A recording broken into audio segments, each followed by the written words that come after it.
15th round draft pick from Florida State years ago, a walk-on in college. He leads the team in tackles by a wide margin.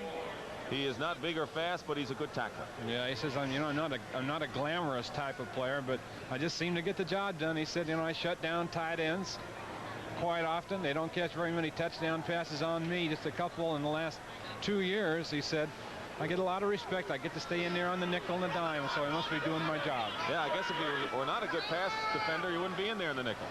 He is now 3rd down and 10 at the 24. In motion is Mike Quick. And Jaworski going up the middle, and hit immediately is Michael Quick, and he makes the catch and a first down at the 36-yard line for the Eagles, and Cedric Mack makes the tackle for St. Louis. Great concentration here by Quick, because he was hit pretty hard just as the ball get there. But watch what he does. He said, the best thing I do is I do something with the ball after I get it. And he almost broke this right here. He is the only player named to the Pro Bowl for the Eagles, and he will be a starting wide receiver. And that is his first reception. He needs one to tie Harold Carmichael's Philadelphia Eagle record set 10 years ago. 1st and 10 at the 35-yard line. Cardinals showing blitz, and here they come. Jaworski gets it away and overthrows his man. He was intended to throw to Quick, and covering on the play was Lionel Washington. And they were really coming in on jaws there. They really were here. We wanted to mention Ron Jaworski, and we mentioned about having your mind on other things. That was E.J. Jr. right there on a blitz, and Jaws had to release, but Jaworski and his wife had a very happy occurrence this week, Dick. That's right. His wife Liz gave birth to a boy, William, and Liz is gone home from the hospital today, and I'm sure Ron can't wait till he gets home to see the young. That's what he said. 2 daughters, and this is their first son. Our congratulations to them both. Jaworski is 2 for 7 for 14 yards, 1 interception. 2nd and 10 now. Drills it up the middle. Carmichael. And I believe it's either intercepted or caught. And let's see what they rule. We'll wait and see till the officials tell us. Looks like a tie, and that goes offense. It was caught by Harold Carmichael. Charlie Baker made the hit, and a fine catch by the 34-year-old veteran.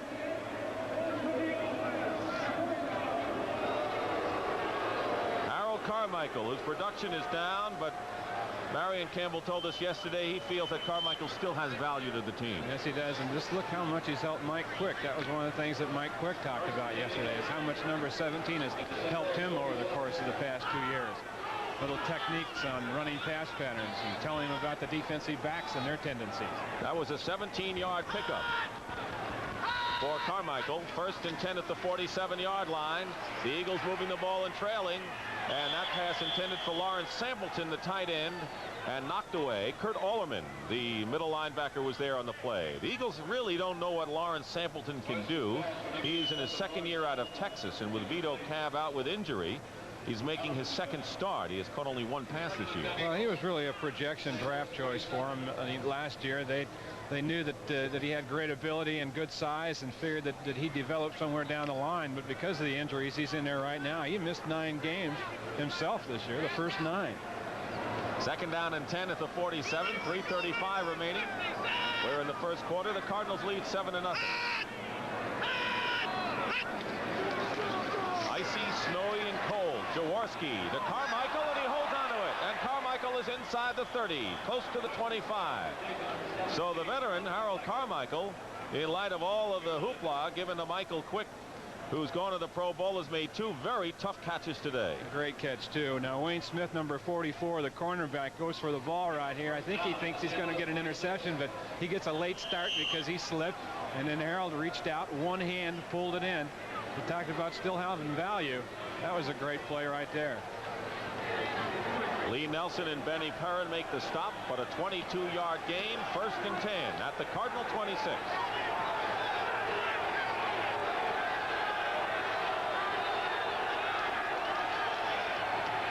UB Oliver. And Charlie Baker whistles him down at about the 20-yard line. So Charlie Baker, the outside linebacker. UB Oliver having a solid year after being out all of last season with an injury. Good steady player.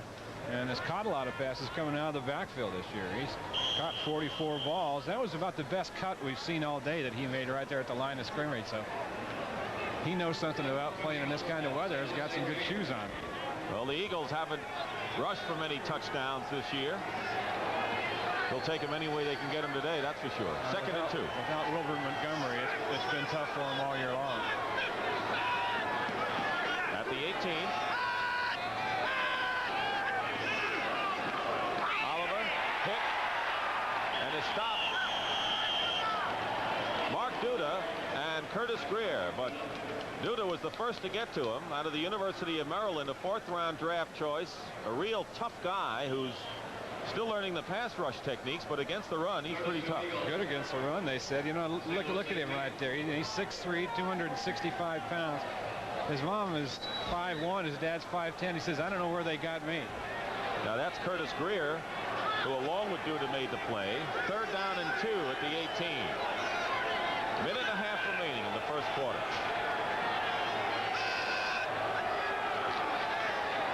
Michael Haddix stopped on 3rd and short by Kurt Ollerman, middle linebacker, and a big play for the former Penn State linebacker. Ollerman is number 51. He's just out of the picture right now, to the left of the screen, but he reads, comes up and closes, makes the hit on Michael Haddix. And I think you'll see Michael Haddix next year for the Philadelphia Eagles, Dick, moving over to the fullback spot.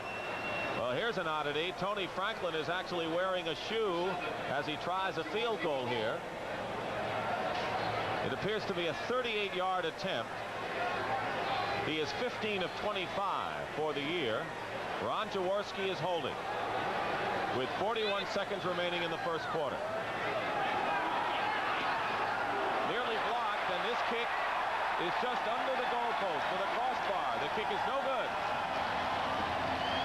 Franklin had it on the money right here, as you'll see, but because of the slippery turf, you can't get the momentum and the push off of that left leg that you need to get the power behind it, so it was short.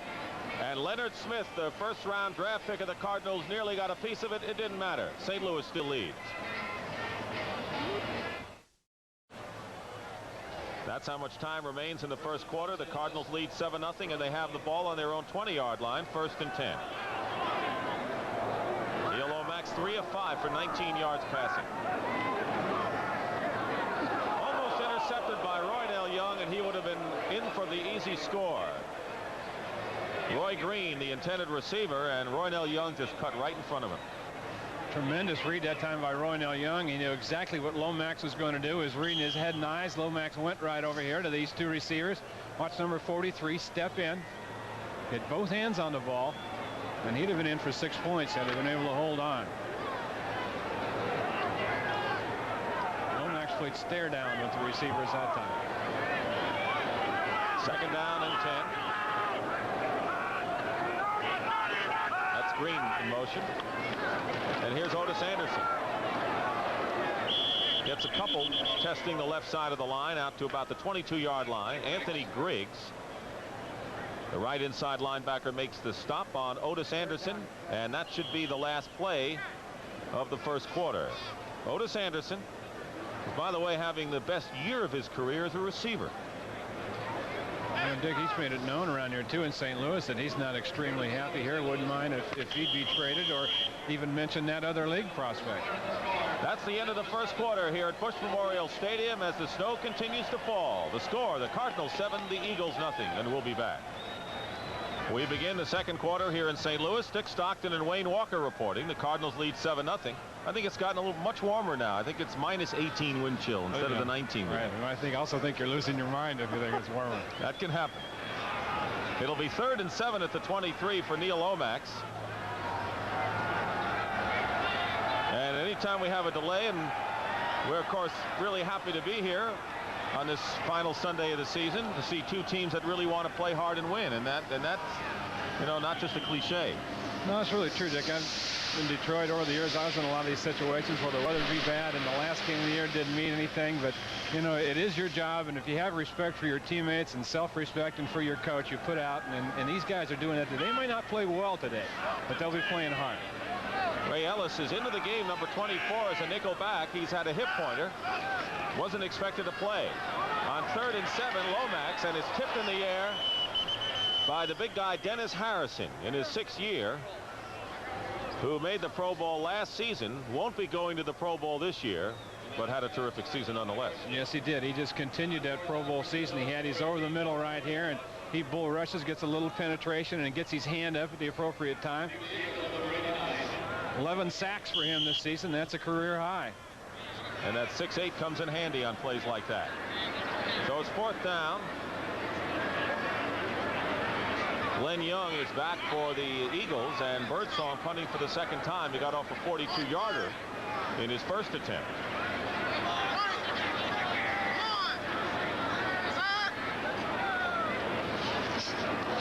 And gets away from him. And he just gets rid of it. And the ball bounds toward midfield and goes out of bounds at the 43-yard line. I suspect we're going to see a lot of plays like that today, Wayne. No question at all. There's a guy right there that's going to the Pro Bowl. He's the Pro Bowl punter, and you know he's real happy that this kick didn't go on his stats before they selected the Pro Bowl. Bad snap from center by Carlos Scott, number 1. It was low and off to the right, but no one could get back there because of the snow anyway. So he picked it up and kind of side-wheeled it over here and did a pretty good job with it. But he's going to be in Hawaii playing his next football game. He's going to like that better than this. For sure. Wayne Walker was talking about Hawaii. Well, Mike Quick will start, and Roy Green and Carl Birdsong will all be there. The NFC Pro Bowl selections from the teams today. Meanwhile, the Eagles have a 1st and 10 on the Cardinal 43, trailing 7-0 early here in the 2nd quarter. Ron Jaworski back at midfield, and he loops it to Hubie Oliver. Oliver trying to get away in yards. 1st down, Philadelphia, as Hubie Oliver carries it to the 31-yard line. Tackle made by the right cornerback, Wayne Smith. Yeah, the quarterback's about the only guy out there that can't be wearing gloves, Dick. So Jaworski and Lomax are bare skinning it out there. Right here, a good job up front. He's got plenty of time. Out to Hubie Oliver. Now watch Lee Nelson and him come up and play stare down with each other right here. About 3 jukes. Who's going to win that one? Oliver won it and got some extra yardage. 1st and 10 at the 31 now.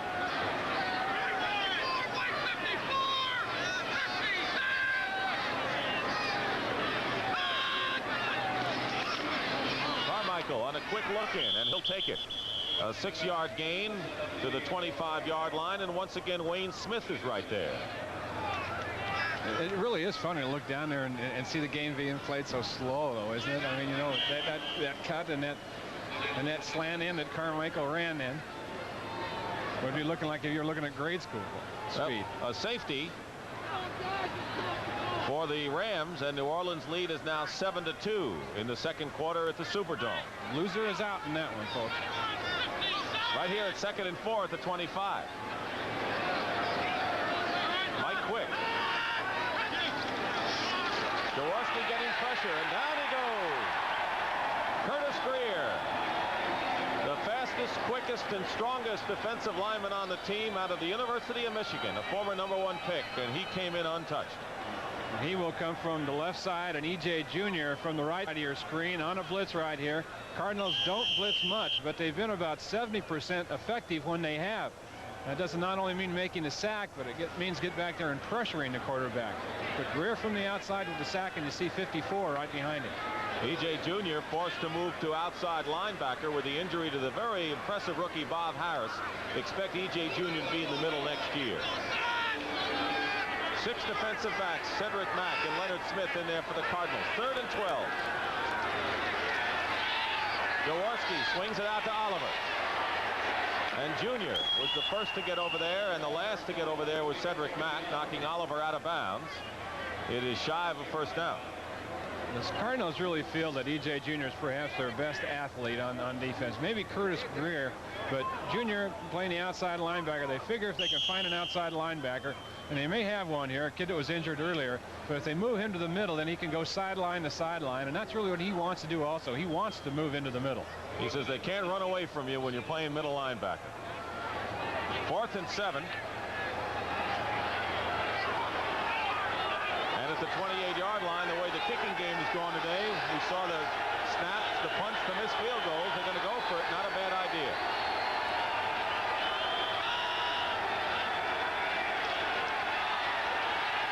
Jaworski going from Michael Haddix, and Lee Nelson was defending on the play, and once again pressure. Stafford Mays was coming in as the extra pass rusher. So is Al Bubba Baker, and the Cardinals will take over on downs with 12 minutes and 28 seconds remaining in the second quarter.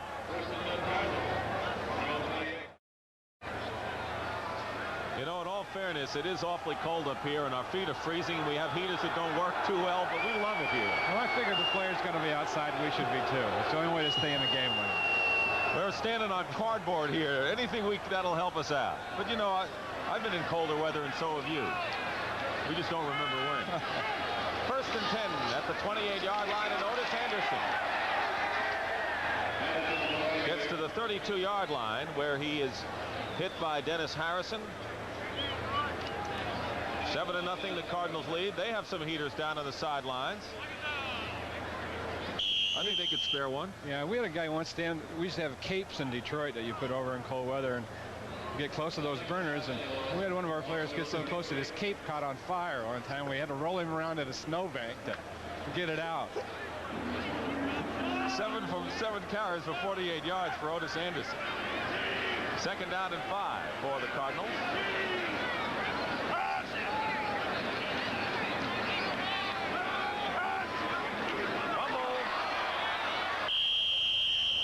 And it appears the Cardinals have recovered. Loam was right there.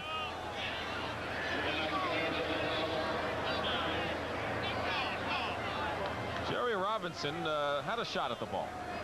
Well, we mentioned E.J. Jr., maybe the best athlete on St. Louis's defense. Jerry Robinson is the same kind of guy for Philadelphia. They moved him from the outside back to the middle last year, and he's responded with 2 excellent years, and he can go sideline to sideline, and that's the reason they did that. They don't want people running away from him. They want him in on every play.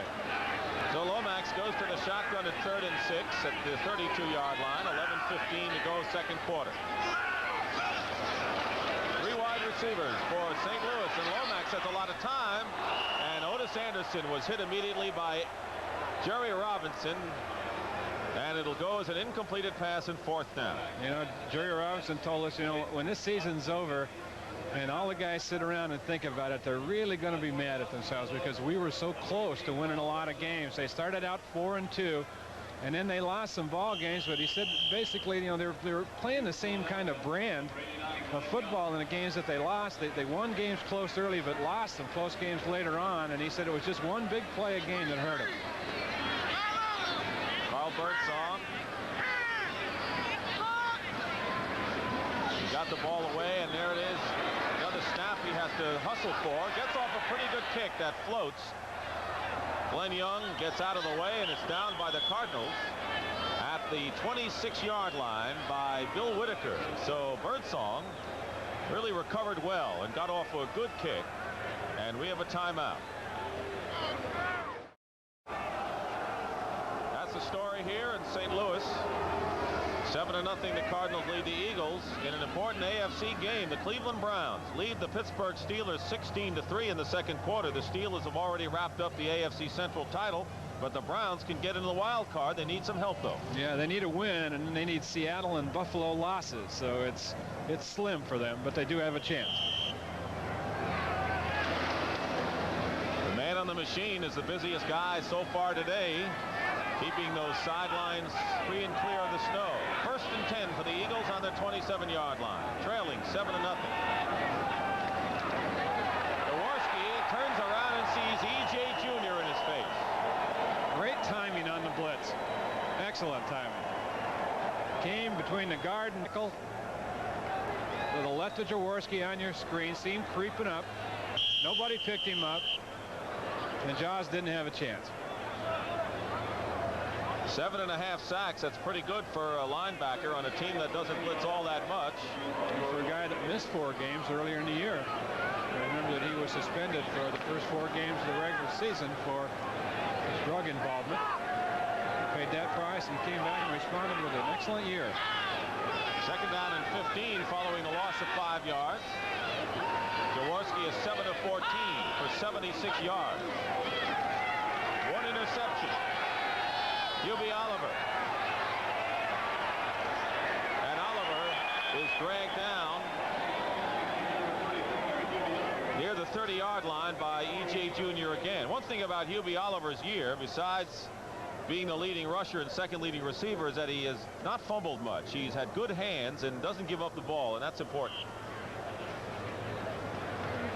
A lot of the Eagles tell us, though, that they can anticipate moving Michael Haddix back to the fullback position next year. Of course, Wilbert Montgomery, Michael Williams should man the halfback position, and so look for Haddix to be at fullback next season. And they feel that he's more the fullback type than he is the slasher that you need at halfback.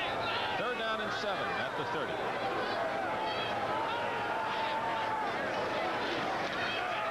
Jaworski ducks away from trouble and throws it. Tony Woodruff, the intended receiver. And Ron just wanted to get rid of it in a hurry, and good pressure from Curtis Greer and Stafford May. St. Louis always has line stunts going on. Watch them loop and twist here. They get pressure, they get penetration, they keep pumping. You don't have to get to the quarterback to create problems back there. If you get in the passing lanes, put your arms up, have him throw around you, you've done a job. Lloyd Peters has done a terrific job with this defense, and they've got a young secondary. Tom Bettis has done the work there. They're going to get better and better. Max Runeker with his second kick coming up. Stump Mitchell looking for the return. Mitchell's going to run it back. Still on his feet. And Mitchell is down at the 41-42 line. So the Cardinals take over again. The only touchdown in the game, a 14-yard scamper by Otis Anderson in the first quarter. Timeout here. Now, how do we know that's Marion Campbell, the head coach, Wayne? Well, I was going to say because he has a white ball on his stocking hat. But that might be a key for the guys out on the field when they look over to get the defensive signal, because everybody's dressed in green. He doesn't wear that in training camp, does he? I don't think so. 1st and 10 at the 42. Lomax looking deep, punts and hits his man. Roy Green dives forward. He has the first down in Eagle territory. Jerry Robinson makes the tackle.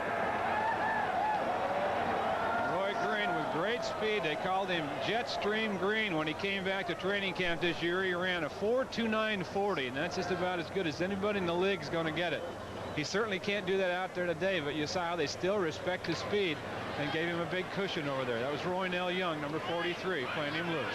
And that's his second catch and one more, and he passes Bobby Joe Conrad as the all-time Cardinal receiving leader. 1st and 10 at the 46-yard line, and Otis Anderson can't go outside and can't move anywhere, and Greg Brown puts him down in a hurry. Roy Green, 2 catches and 17 yards to tie the mark. And Jim Hanifin, he said when the key happened this year, when things weren't going well and the team did not point fingers at one another, he says that's the kind of thing that could kill a club, and it didn't happen here in St. Louis. He said we had a meeting and we talked. He said, and we were all at fault. Players, coaches, all of us were at fault. So he said, no fix. Let's just get it turned around, and they did. That's when they were 1-5. Right now they're 7-7-1 and leading here. 2nd down and 9 at the Eagle 45. Lomax going up on top to Roy Green, and it's overthrown. Roynell Young defending on the play. So Lomax was going for the downs on that one. Well, we mentioned players so before that Roynell Young playing with a little cushion, respecting his speed, and he did it right here. Same way. He knows that sooner or later they're going to try to get it deep to number 81. And he was in good shape on him back there, playing that quarter of the field that's deep in his zone. You always want to stay as deep as the deepest receiver, and Young did it. 3rd down and 9 for the Cardinals. They got a turnover on Lionel Washington's 7th interception of the year and converted it into an Otis Anderson touchdown, and that's been the only scoring so far.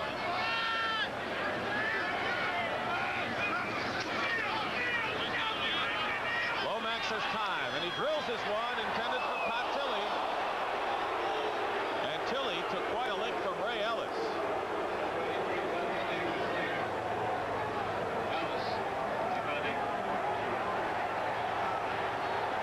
shotgun. Lomax will go deep. Now this is a late hit, but I don't think it was intentional by Ray Ellis. It's hard to pull up down there, this kind of turf. Tilly wasn't going to be able to stop either was Ellis, so Ellis said, well, we might as well deliver a little shoulder because we are going to have a collision.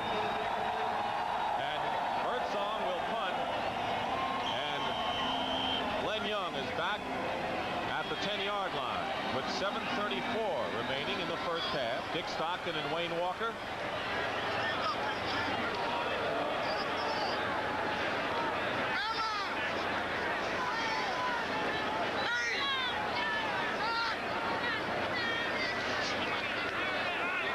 Birdsong, short kick, and it will be down at the 23-yard line or thereabouts by Bill Whitaker. Timeout, 7:25 to go in the second quarter. It's still 7-0.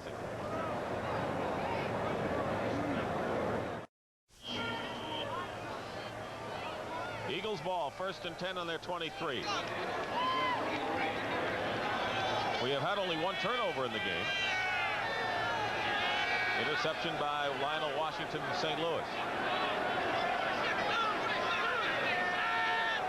See how Jaworski brings the team along here.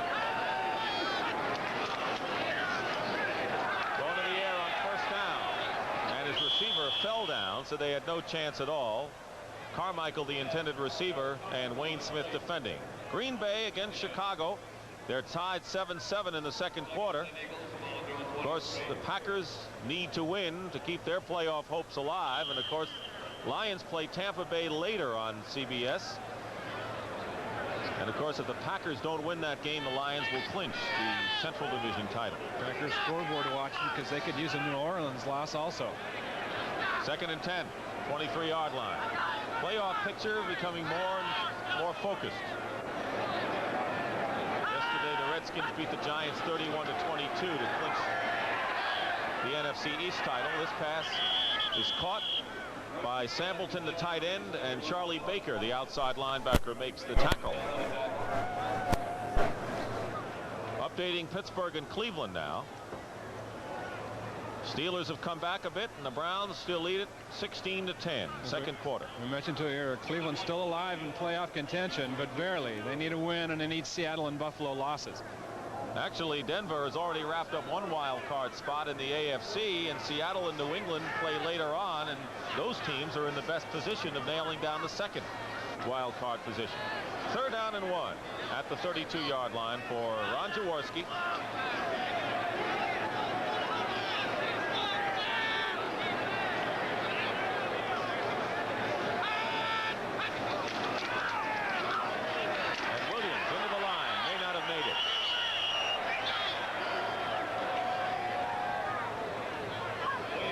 Michael Williams stepping gingerly into the line. Mark Duda, who's playing against the run, help from Curtis Greer on the play.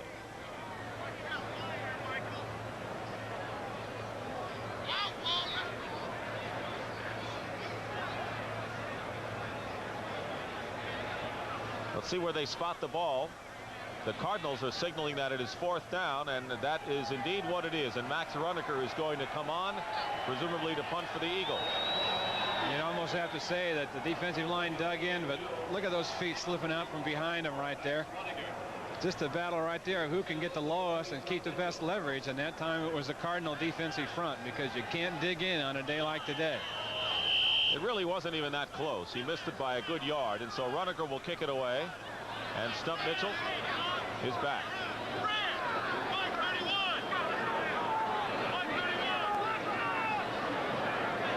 Expect the Eagles will be looking closely at their own punt and kickoff return picture next season and their own kicking situation.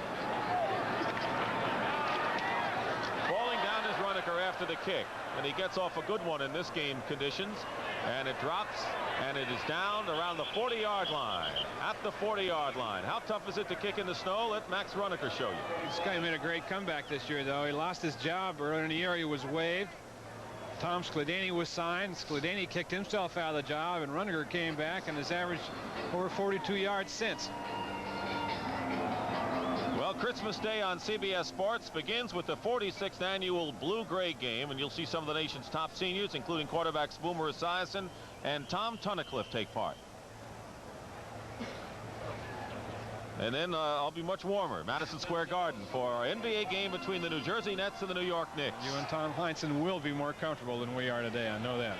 That's coming up Christmas Day on CBS. Otis Anderson with a blocker outside, and Anderson is acting as if there's no snow at all in this kind of game and picks up a good 7 or 8 yards before Robinson and Logan make the tackle. And a good block up front by Carlos Scott. That's right. Here's a guy, O.J. Anderson, that played his college ball down in Florida, running in this kind of weather, and he's been able to get a burst and change directions better than anyone else out there. Scored on a 14-yard run and got some help on that run. Terry Steve.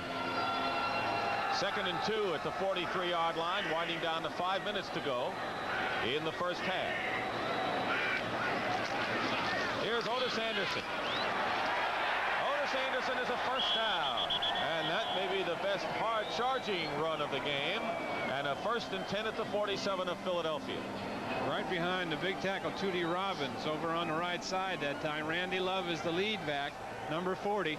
He gets a block on the linebacker, and once again Anderson shows that with that skating kind of running technique that he has, he's in pretty good shape out there. His best game as far as carries was concerned against the Eagles earlier this year when he carried 29 times. He has now carried 10 times in this game for 65 yards. 1st and 10 at the 48, and gets the call again. And it takes 4 Eagles to slow him up, and they never do bring him down. And they're going to mark it at the 47-yard line, so maybe a gain of a yard, that's all. Ken Clark will get credit for the tackle with help from Jerry Robinson. It'll be sent a long 8 now at the 47. Neil Lomax, 4th in the NFC in passing, and admitted to us, he says, you know, it's not quite awestruck, but to see his name up there with Theismann and Montana and Dickey meant a lot to him. So it was exciting to look at the ratings every week and see his name up there with those guys. He deserves it. Lomax, screen pass to Otis Anderson. And Anderson ridden out of bounds at about the 45. Joe Bostic was blocking for him, and Roynell Young was in on the play. We want to remind you that this telecast is presented by authority of the National Football League, and it is intended for the private use of our audience. Any rebroadcast or other use of this telecast without the express written consent of the St. Louis Cardinals and the National Football League is prohibited. So we're facing a 3rd now and 5 for the Cardinals at the 44-yard line. 3:39 remaining in the first half. Cardinals 7, Eagles nothing.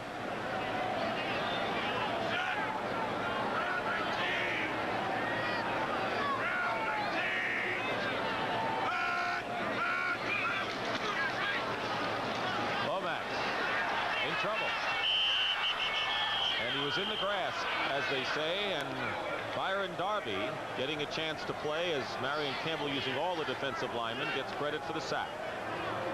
Darby, the rookie from USC, coming in and getting this sack. It's number 94. Lomax looks downfield. Good coverage downfield that time by the secondary, and then for that long it just all broke down on him. And there's number 94. Number 5 draft choice for the Eagles this year. Also played some linebacker when he was in college, but he's bulked up now for the defensive line. Birdsong for his 5th punt of the game. Glenn Young deep for Philadelphia.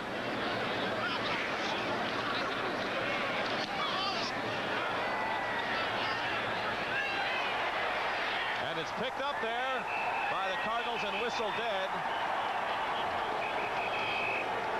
Bill Whitaker picked up the loose ball, and the Cardinals are saying they should have it, and it should be Cardinal ball, and it is.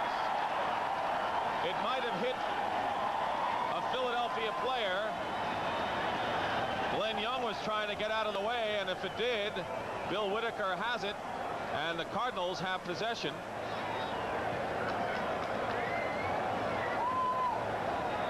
Dick Jorgensen and the officials are sorting it all out. The key question is, did it deflect off an Eagle player? We'll get the answer. And the answer is no. Philadelphia ball. The ball did not touch the receiving team. First down. We'll take a look right here, right now. A low kind of a line drive type kick. Look for yourself. That's Roynell Young trying to get out of the way. Tough to see from that angle. The officials thought he did. So we stay here where it's still cold and it's still 7-0.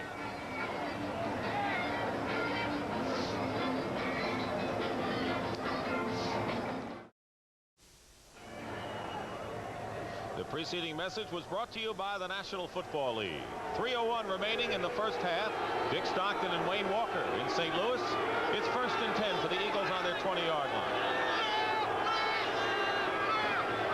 UB Oliver and Michael Williams are the running backs.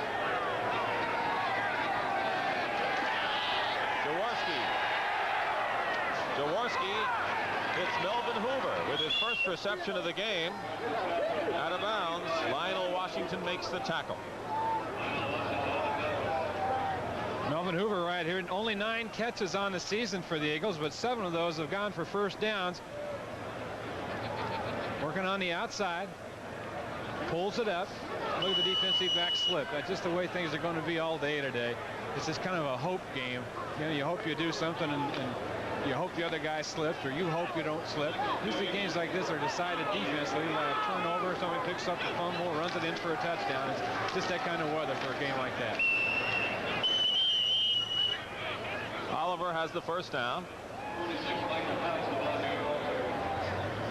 The Rams have forged ahead of the Saints now 9-7. Keep in mind, again, we'll tell you, the loser is out of playoff consideration.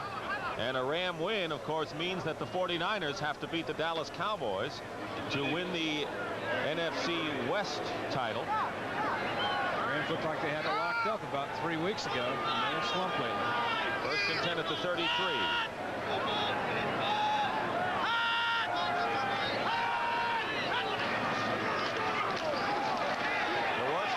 Swings it out, and Michael Haddix almost made a terrific one-handed catch. Lee Nelson was there to make the hit on him. Haddix, of course, started the season with Wilbert Montgomery out of action, the #1 draft pick out of Mississippi State. Had some problems fumbling. Might have lost some confidence in himself. 3rd leading rusher on the ball club, and as we said, expect to see him back at fullback. So it might be a slow year for Michael Haddix, but he figures in the Eagle plans. Yeah, he missed 5 games, was injured. Nothing hurt the Eagles like the loss of Wilbert Montgomery, because they can just do so many things for them. And let's not forget Joe Spagnuolo, the tight end, who was out all year on injured reserve with a neck injury. 2nd down and 10 at the 33. 2:09 remaining in the first half. Slow motion Jaworski going back, and he's going up on top, and it's intercepted again by Lionel Washington. 2nd of the game and number 8 on the year for the rookie from Tulane. What a season he has had. Jaworski going for Tony Woodruff, who was the hero for the Eagles a couple of weeks ago in a win. But there's the rookie. And what a year he's having. Looks like Bambi, hits like a tiger, says Floyd Peters, the defensive coach. On a late season roll is Lionel Washington, a 4th-round draft pick, 5 interceptions in his last 3. Picked one off against the Raiders last week and has the 2 interceptions in this game, the only 2 turnovers in the contest, and I'm sure that Tom Bettis loves this guy. Yeah, you bet. You know, they drafted 2 cornerbacks ahead of him, but he came to training camp and looked better than the guys that were drafted above him. He's been the one that's been playing and performing extremely well. So we've had our 2-minute warning now, and it's 1st and 10 at the 40. The Cardinals in their own territory, leading 7-0. Otis Anderson lost his footing and regains it, and here he goes, 1st down into Philadelphia territory. At the 47-yard line, Reggie Wilkes makes the tackle. Wes Hopkins comes up from free safety as well. Well, is there any indication right here of the effort out there? They're getting an effort day right here from number 32 on a day when, as you can just see, the conditions are poor. We said that Jim Hannafin said that he's a tougher runner this year than he has been in the past. He's taken criticism in the past for perhaps running some to the sideline, a la Franco Harris, but he's been turning upfield this season. He has 81 yards. That's a terrific accomplishment in the first half in this kind of weather. Lomax dancing around back there and finds a wide open Doug Marsh. And a 1st and 10 at the 21-yard line. Doug Marsh with his 30th reception of the year. Composure in the pocket was one of the things that Neil Lomax told us, that he's much better now than he was last year and earlier this season. He says, I can hang back there, and now I kind of feel confident that I can get it to the right man. He did it that time. Last year, St. Louis tight ends caught only 11 passes. This year, they've caught 42. A lot more production, and of course, Lomax going to them more. That was a 24-yard gain. 1st and 10 at the 22, 1:14 showing on the clock. Cardinals with a touchdown lead, looking for more. And a bootleg. Looking is Lomax. He'll run it to the 10 and out of bounds inside the 10-yard line. Neil Lomax running it, and a 1st down, and Herman Edwards knocks him out of bounds.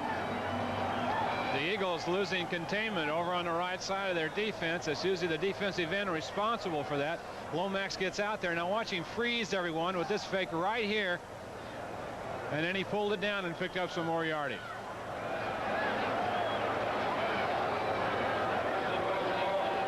And the Cardinals have a 1st and goal at the 7-yard line, leading 7-0, trying to get in again with 1:06 remaining, and all of the timeouts for both teams intact.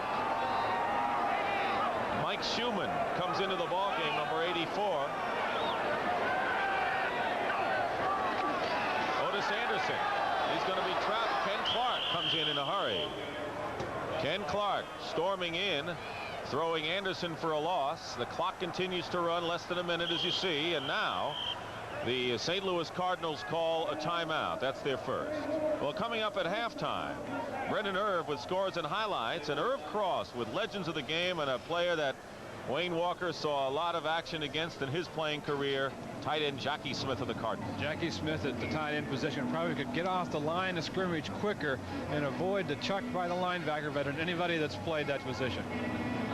So all that's coming up at halftime, and Brendan Irv will solidify the playoff story. We're watching LA, New Orleans, Green Bay, Chicago in the NFC. Games underway, and of course Pittsburgh, Cleveland in the AFC. 54 seconds remain in the first half, and the Eagles now trying to hold off the Cardinals. A 2-touchdown lead would loom very large in a game like this, wouldn't it? Well, no question. It's a game now where a break of some sort will decide it, and it just historically, you catch a day like today, that's what happens. It's just hard to hang on to that ball consistently all day long without dropping it, although they have done a pretty good job today. There haven't been that many turnovers, and there haven't been a lot of penalties. It's been really an extremely well-played game considering the circumstances. Otis Anderson has been outstanding, really keeping his footing and getting some momentum going on running plays. And of course, on this drive, the big gainer was a 24-yard pass from Lomax to the tight end Doug Marsh. But right now it's 2nd and 11 at the 11-yard line, 2nd and goal. See if the Eagle defense can stiffen here. Lomax looping it to Roy Green. Touchdown.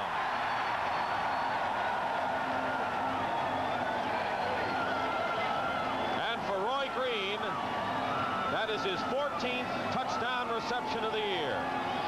Great touch by Lomax that time. Picking out his favorite wide receiver, Roy Green, over in the corner. Looked for him right away. You can see that. Lobbed it up. He's working against Herman Edwards. Gave him a post move. Edwards tried to bump him up there and didn't get much of him. And that's why Green got behind him.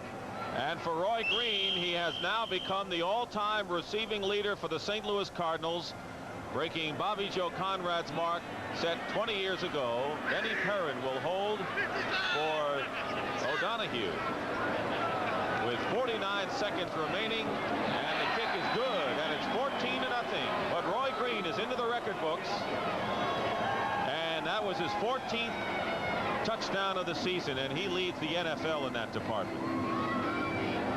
And only one behind behind Sonny Randall, former wide receiver, for St. Louis career records and touchdowns in the season. 15 Randall had.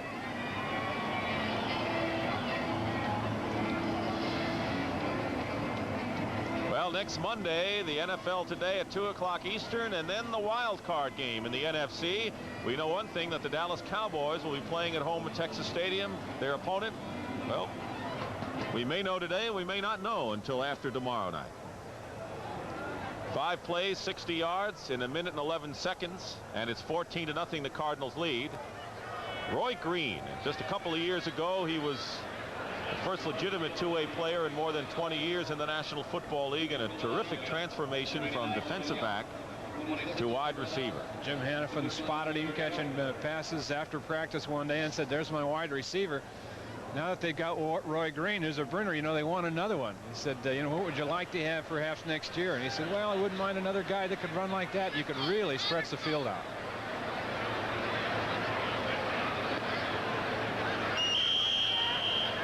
And the kickoff by O'Donohue, bounces off of Byron Darby and goes out of bounds, and that's where the Eagles will take it. 14-0 the Cardinals lead with 45 seconds to go. Terry Harrington picking up the ball after it bounced off of Darby.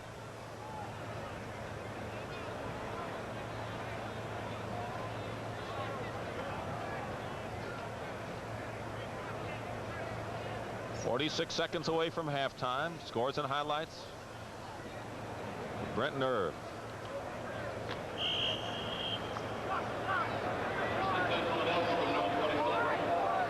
Ron Jaworski.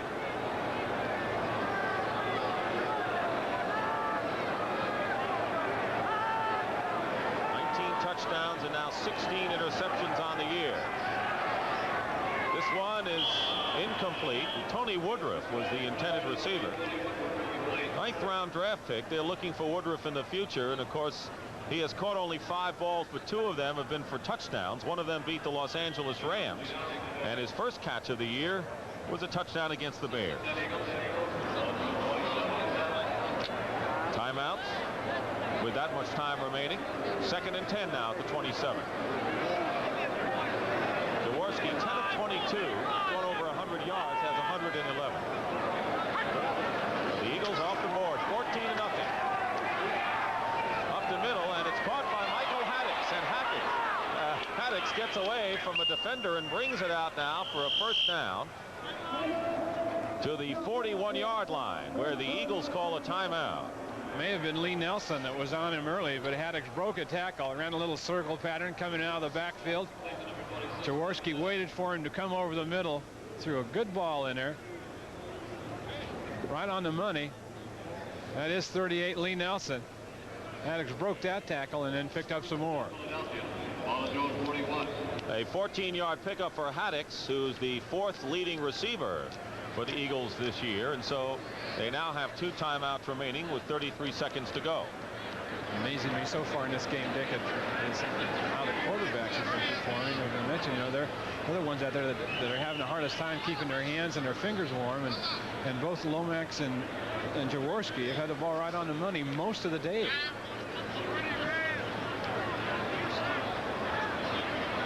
So from house cleaning on the shoes. Any kind of footwear gives you an edge in this kind of weather? I think the more of those little nubs and suction things that you have on them, the better off you are on a day like today. 1st and 10. They're at the 33-yard line. Jaworski, incomplete. Wayne Smith.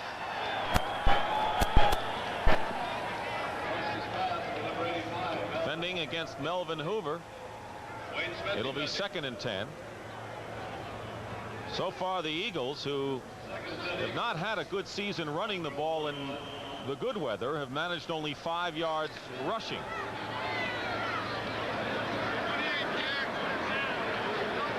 You mentioned they miss Wilbert Montgomery badly. I mean, he is one of the premier runners in the game. You just can't play a season without him, and basically that's what they've done.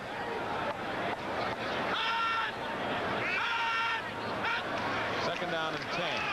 Quick pass. And open was Tony Woodruff, but he fell down and lost his footing. Lionel Washington was standing there, and so just nothing you can do about that. You mentioned, you know, Montgomery being gone and that hurting the running game, but you can do so many things as Weber. There's been so many times that they line him up at wide receiver. That helps stretch the defense a little bit and helps the other running backs, but they haven't been able to do that. Slipping and sliding. Ordinarily, that pass would have worked. So it's 3rd and 10 at the 41-yard line. 25 seconds remain in the first half. 14-0, the Cardinals lead. Touchdown in each of the first 2 quarters. Bubba Baker trying to put some pressure on. Jaworski can't go anywhere. And David Galloway engulfs him. David Galloway, a 2nd-round draft choice in his 2nd year out of the University of Florida.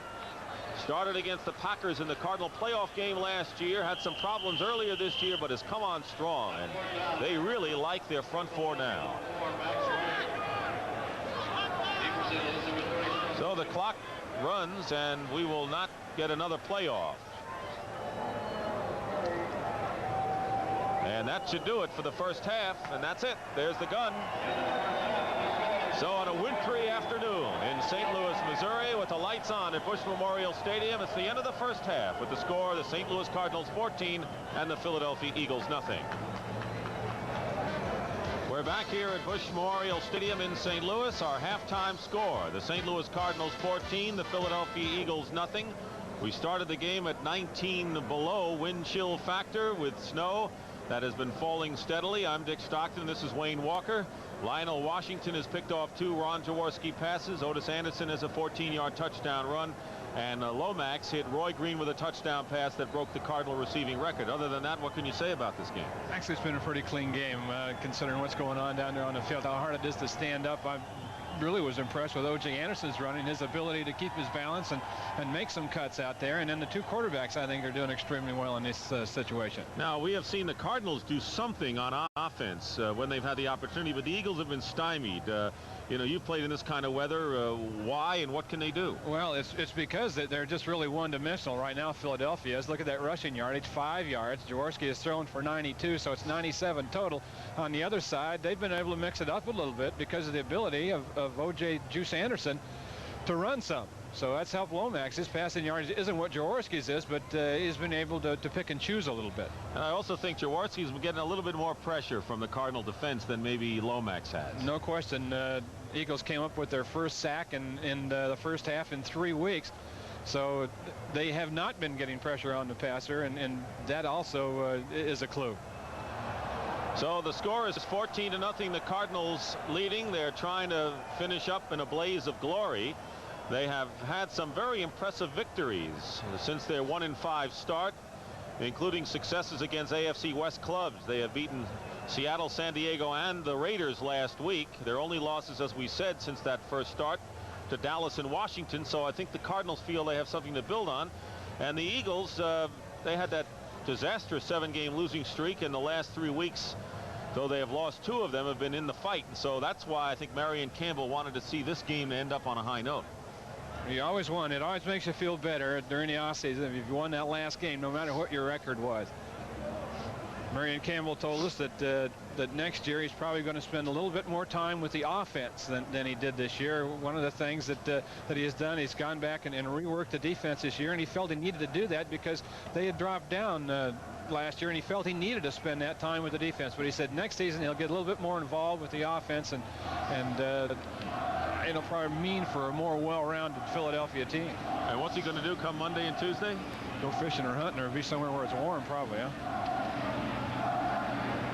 There's Marion Campbell, who took over for Dick Vermeil this season. Won his opening game against the San Francisco 49ers. Beat Denver in the 3rd week. Then came a 7-game losing streak, starting with that 37-7 trouncing in Dallas. Losses to Chicago and Baltimore, the Cowboys again, and then the 23-0 loss to the Giants. But I think the Eagles have a blend of some good young players, and they've got some veterans too. They're going to have a player that's retiring after the game, and that's Stan Walters, left tackle. But we've got more as we get into the second half of players that are playing their last game. A couple of great veterans on the St. Louis Cardinals may be playing their last game. Dan Deerdorf for sure. They had a ceremony for him before this game, the great offensive lineman for years around here. And then there is speculation that Jimmy Hart, the veteran quarterback, may not be back next season. He hasn't said he won't be, but the club hasn't said he will be. There he is right there. Jim Hart, who engineered the Cardinal win over the Eagles earlier this season, the 18-year veteran, 39 years old, and it's a matter of speculation as you say whether he'll be back next year. But Dan Deerdorf, the 12-year veteran, 6-time All-Pro, is retiring. But we have 30 minutes of football remaining, and maybe more. Cardinals lead at 14-0, and Tony Franklin will be kicking off to Stump Mitchell and Randy Love. Willard Harrell also back there for the Cardinals. The busiest man on the field today.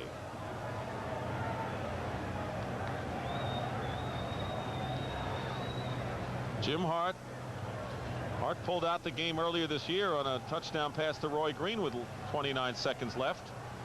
Has had a terrific career here in St. Louis. Oddly enough, Neil Lomax has thrown more touchdown passes this year than at any time during Jim Hart's career. In fact, Lomax's 23 touchdowns is the best for a Cardinal quarterback since Charlie Johnson, 28. That was 20 years ago. And there's Dan Deerdorf. You saw him going into the dressing room. He says, you know, you don't mind saying you're going to retire on a day like this. Well, injuries and additions of other people to the offensive line have cut down his playing time, so it's not like, you know, he's been a regular this year. They kind of phased him out and had a nice day for him here. Brought in some of his teammates. Conrad Dover was here to say goodbye to him, and he's had a pretty nice day. And you know what? Jim Hannafin offered the Deerdorf to start this game. He says, if you like to, put on that number 72 and start. And he says, no, the game is important. No time for sentiment. Get the people you want in there to play. And that's typical Dan Deerdorf.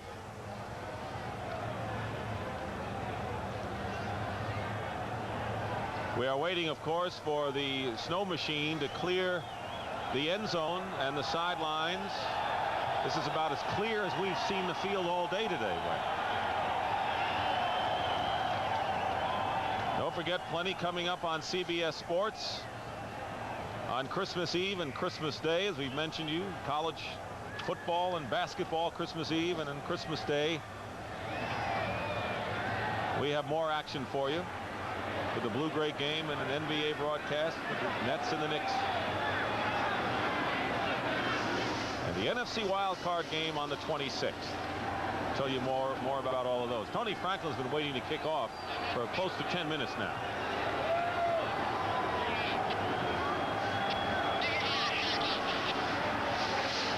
Even Tony wears a shoe on a day like this. Yeah, it's no fun being out there right now. There's no question at all about that. There's not anyone that's enjoying it. It's just another day at the office right now for everybody. Because we're having a good time up here. We're enjoying it. And Tony Franklin finally gets it underway in the second half, and it bounces past Stump Mitchell into the end zone. And it'll be a touchback. Cardinals will take it out at the 20-yard line. 1st and 10. 14-0, the Cardinals lead. Neil Lomax, we said in his 3rd year, has made terrific strides. He's thrown a touchdown pass, his 23rd of the year to Roy Green, 14th TD reception, and having a good day numbers wise. He's got Otis Anderson, number 32. And Earl Farrell, number 31. Farrell is the up back. He's going to call an audible here. 1st and 10 at the 20. And Otis Anderson. Anderson breaks a tackle or two. Wes Hopkins misses it, and he nearly has a 1st down. Right now, for an NFL Today report, let's go to Brent Musburger in New York. All right, Brent. So Kenny Stabler has had a rough day physically all year. The Rams lead. Tell you what all that means after this play. 2nd down and 1. And here's Earl Farrell carrying for the first time, and he's got a 1st first down as he rambles out to the 35-yard line. So Earl Farrell carrying the ball for the first time. He has scored a touchdown this year. Strong inside runner in his second year from East Tennessee State. Wes Hopkins and Bill Cowher make the play. Of course, if the Rams go on and win, they keep their wild card hopes alive and also have a shot for the NFC West title if the 49ers lose to Dallas tomorrow. First and 10 at the 35. Jerry Robinson is not in there as Otis Anderson carries. We mentioned Bill Cowher, who makes the tackle. Cowher replacing Jerry Robinson as Otis Anderson carries for the first time in the set. A little different play that time that St. Louis ran. Dick, they got their tackle. Tootie Robbins, the right tackle, kind of pulled him, and he was almost a lead blocker on that side. Clear to the left. That's 290 pounds getting out of there extremely quick. We got word that the St. Louis offensive linemen changed their footwear at halftime and don't know for sure what they went to, but there is a possibility that they could go to the regular short cleats. Joel Williams being tended to right now. Shaken up. And he's going to come out of the ball game. Rich Kranek replaces him, an 8th-round draft pick out of the University of Pittsburgh. So Joel Williams, acquired from the Atlanta Falcons. He had a contract dispute in Atlanta. Goes out of the ball game. Second and 5 at the 40-yard line. Otis Anderson has gained 92 yards so far, 15 carries. Neil Lomax in trouble. And finally down. Greg Brown had a hand on the jersey at first, and Dennis Harrison storms in, and that was just either good coverage by the Eagles secondary or the Cardinal receivers couldn't get open. I think it was an excellent job in the secondary by the Eagles. Lomax with good time initially right here. He's back in the pocket, well protected, looking downfield, can't find anyone. They have a progression system where he goes from one receiver to a second to a third, but he can't get it away. Greg Brown 98 there first, and then Dennis Harrison cleans up for sack number 12, adding to that career high of his.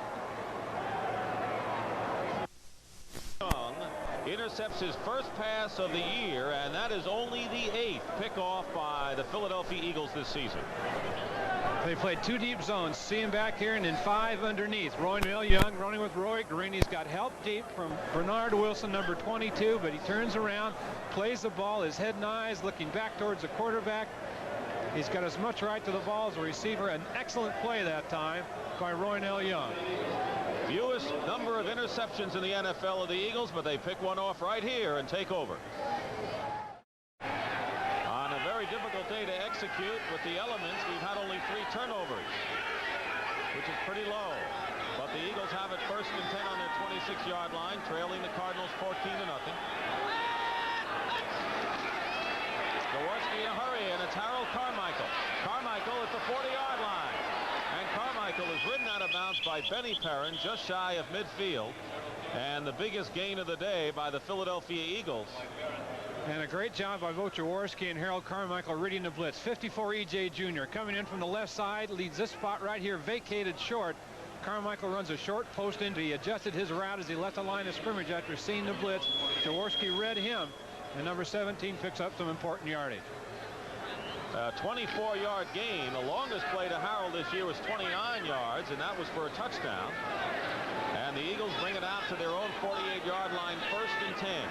Carmichael has caught 4 passes now for 69 yards. Pitch out to Hubie Oliver, and Oliver fights his way close to midfield. Charlie Baker, number 52, the left linebacker, makes the tackle, and a gain of maybe a couple of yards.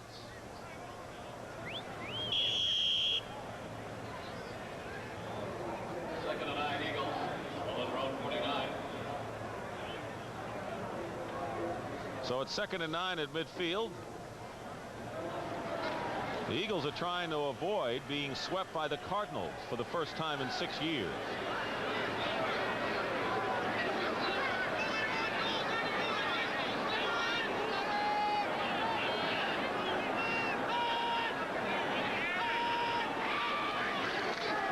Jaworski under pressure.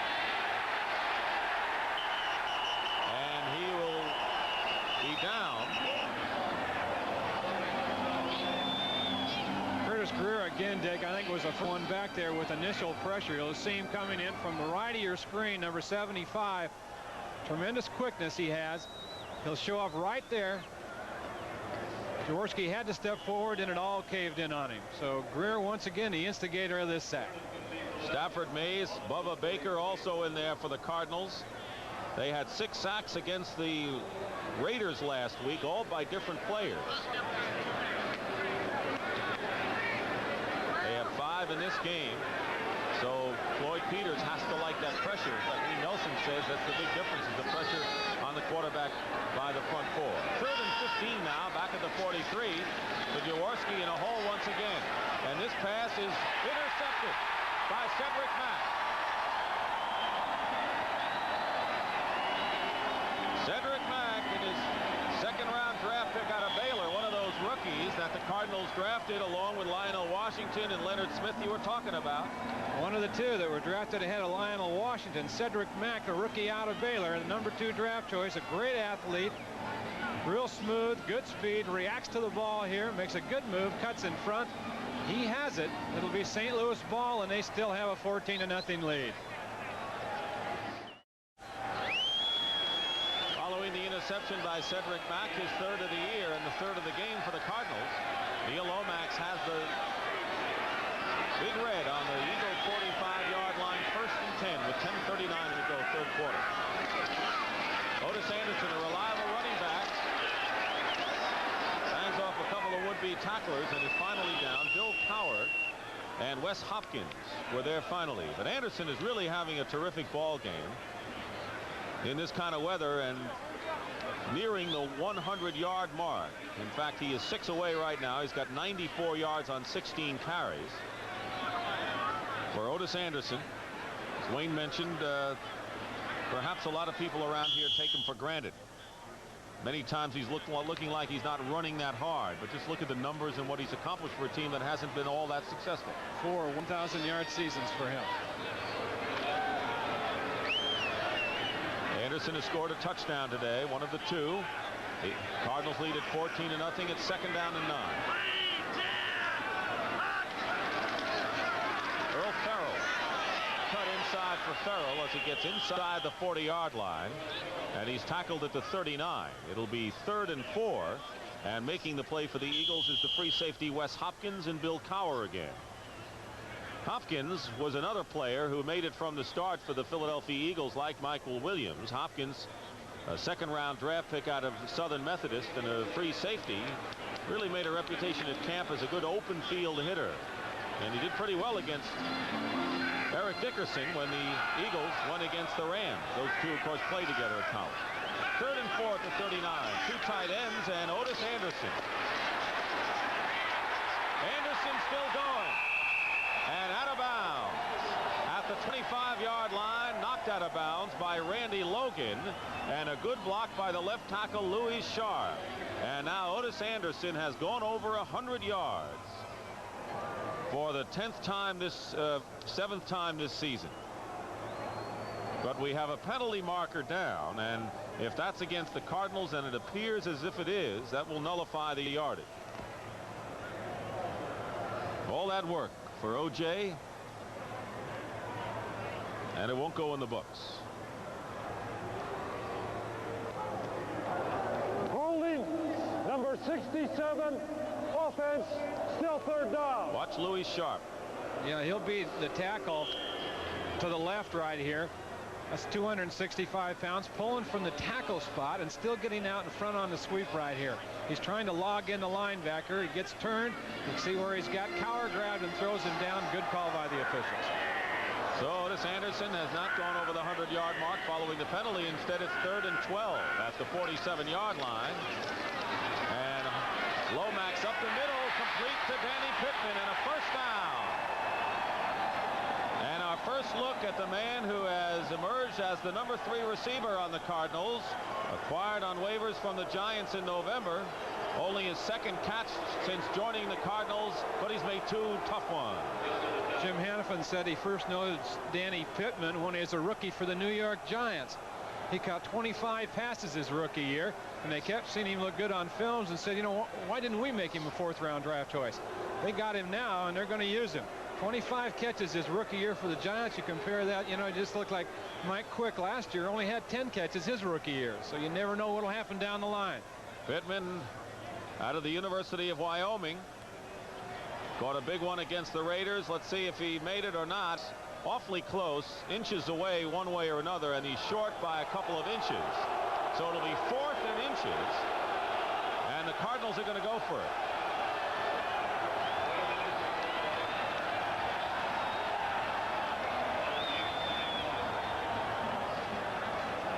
They are just outside the 35-yard line. 9.5 minutes remaining in the third quarter. Cardinals lead the Eagles 14-0. Dick Stockton and Wayne Walker. Randy Love has come into the ball game. Wayne Morris, the starting fullback on injured reserve, placed there yesterday. So Love and Earl Farrell are the 2 running backs. Otis Anderson also there, and quarterback sneak, first down. Neil Lomax.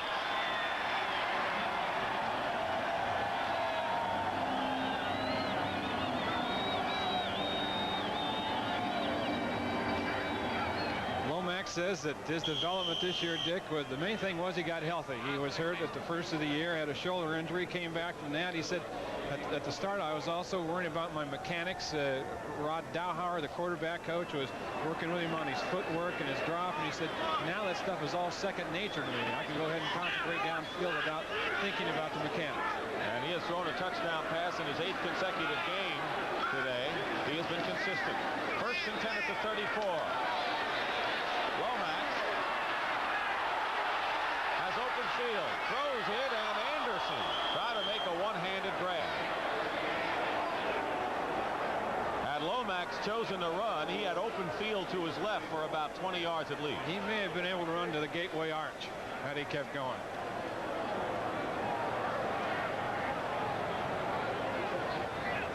Here it is right here. This is called a dash. Now he'll start back like he's going straight in the pocket, dash out to the right, gets him outside, try to get a second look, nothing there. Looks around. Now he's got plenty of room right here should he elect to keep going, but he saw O.J. Anderson over the middle, wanted to get it to him, and missed through it high and behind. 2nd down and 10. Cardinals at the Eagle 34-yard line. Anderson outside and out of bounds. Inside the 30-yard line, Bill Cowher makes the tackle. The Rams lead cut to 2 over the Saints, 16-14. Keep in mind, New Orleans has never made it to the playoffs. Their best year was 8-8. So this could be a big day for them, but they've got to beat the Los Angeles Rams in a big game at the Superdome, third quarter. 3rd down and 5 for the Cardinals.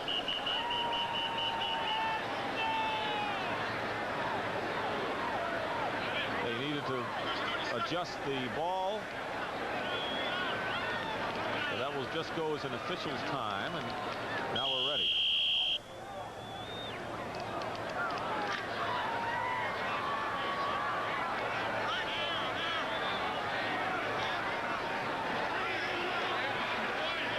Wide receiver split to the left.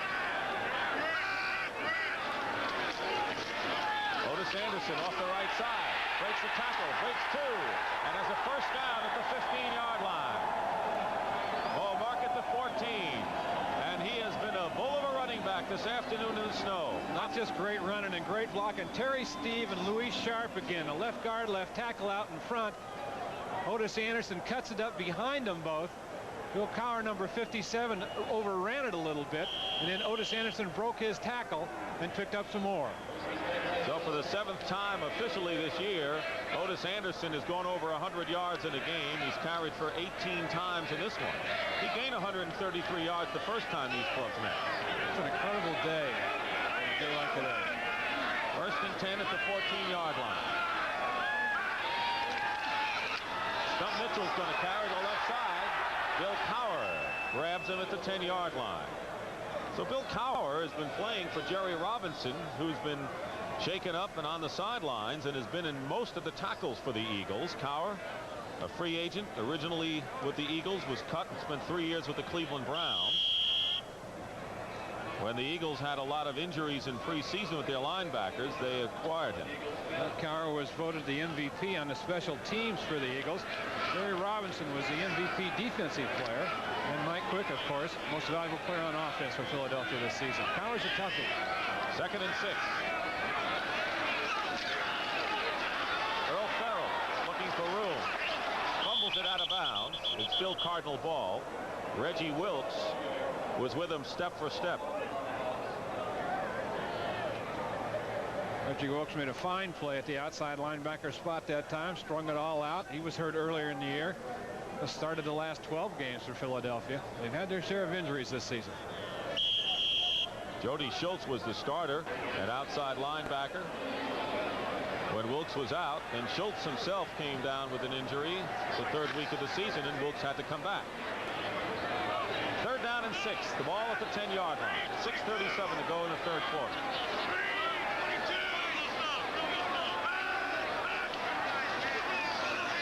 Short drop by Lomax.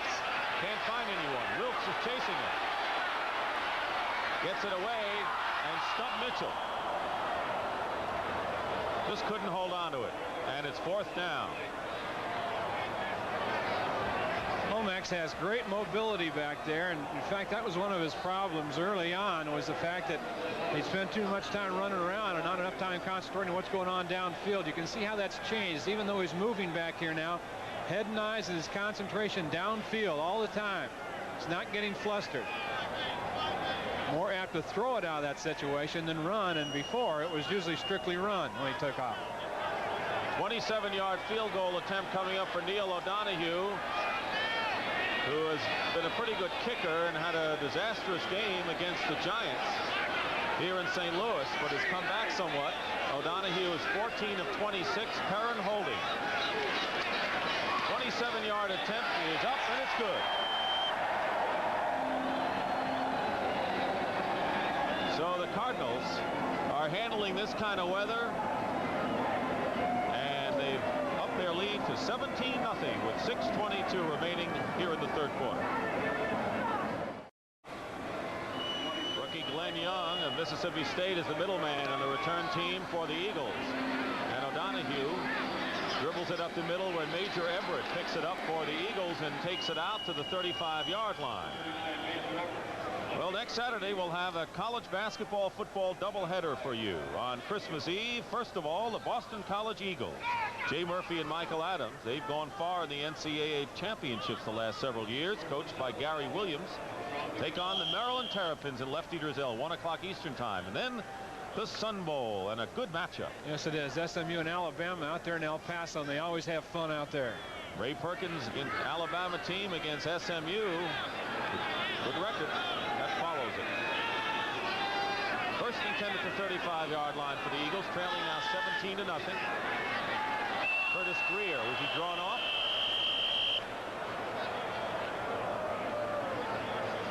Dean Maraldi might have moved, and he did. So that'll go against the Philadelphia Eagles 5 yards, and now the Cardinals bring in Leonard Smith and Cedric Mack, and they'll go with 6 defensive backs. 64, offense. Maraldi has moved into the left tackle position in place of Stan Walters, who's retiring, and they like Maraldi. He's in his 2nd year. That's the first penalty of the ball game against the Philadelphia Eagles.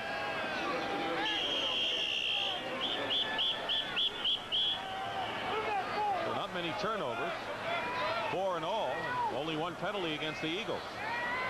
Cardinals have only committed 3. 1st and 15, ball at the 30-yard line.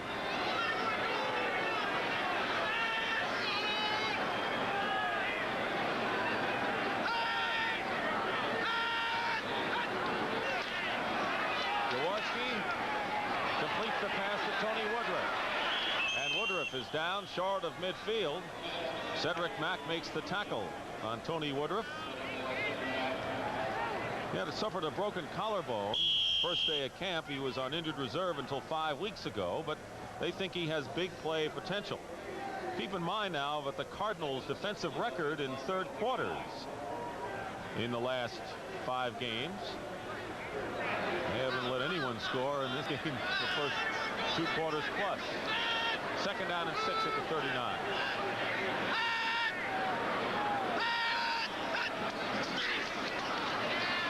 Jaworski is going to go down. Stafford, Mays, Curtis Greer. Curtis Greer again initially, I think, and Maraldi's just having a tough time out there. Curtis Greer is kind of bull rushing him, taking him straight back, and Maraldi can't get any traction in the turf. He's going back like a snowplow. So now the Cardinals have sacked Jaworski 6 times, and that equals the number of sacks against the Raiders last week.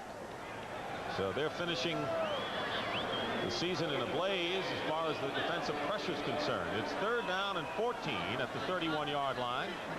Clock running down. We have 5:05 remaining in the third quarter. It's been all St. Louis Cardinals in this one.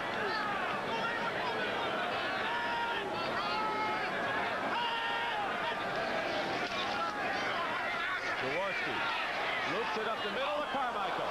He's beaten the defender, and Carmichael is into St. Louis territory and out of bounds inside the 35-yard line.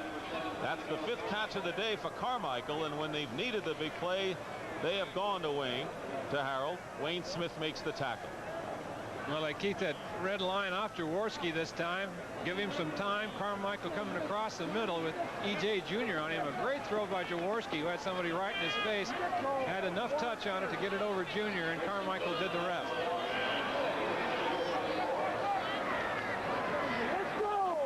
35-yard gain, and with that reception, it ties him for 5th all time with Fred Biletnikoff.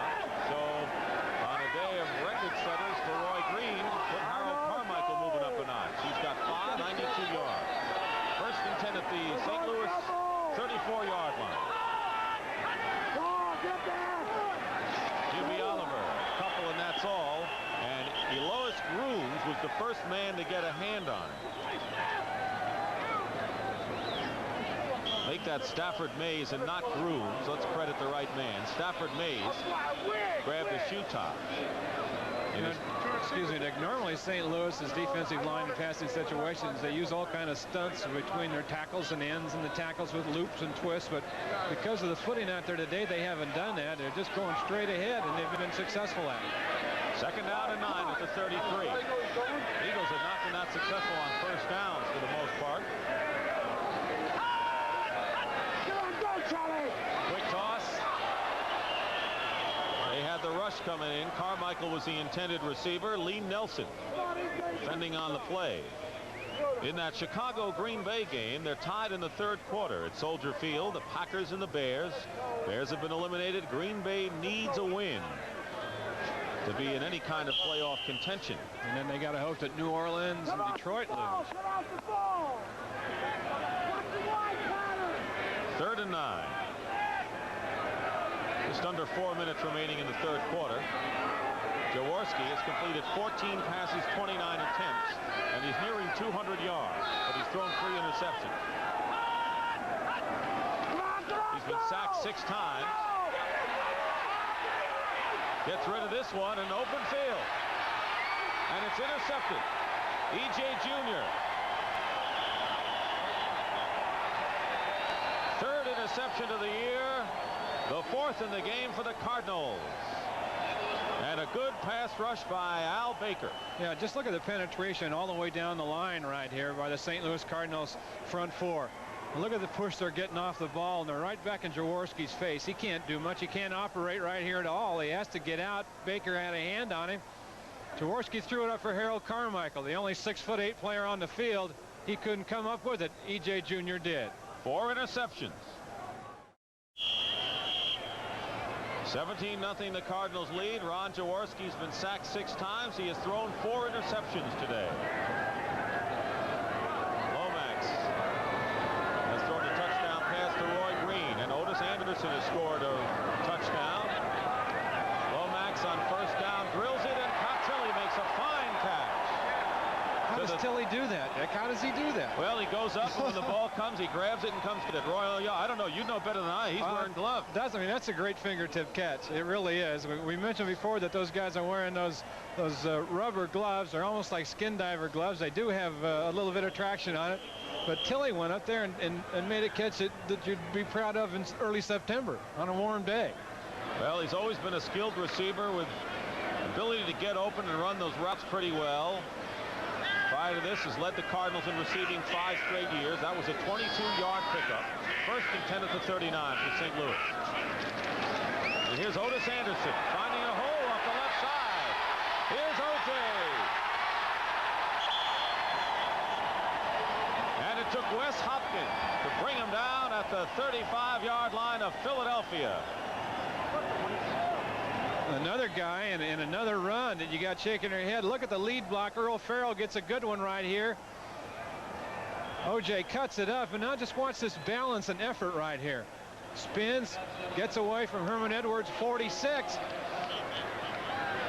And then it's good hustle by Wes Hopkins to get him down. 26-yard pickup. Otis Anderson now with 139 yards in the game. Earl Farrell. Here's Earl Farrell. And Farrell gets inside the 15-yard line. Bill Cowher on the tackle. With Wayne Morris out of there, we talked to Jim Hannafin about both Randy Love and Earl Farrell, and he said both can play the game, but that Farrell may be the superior runner. All right, but look at the lead block here by O.J. Anderson, 32, helping out. And down at the end of this run, you're going to see number 32 show up again and try to get a second one. Right here he is again, still trying to block downfield.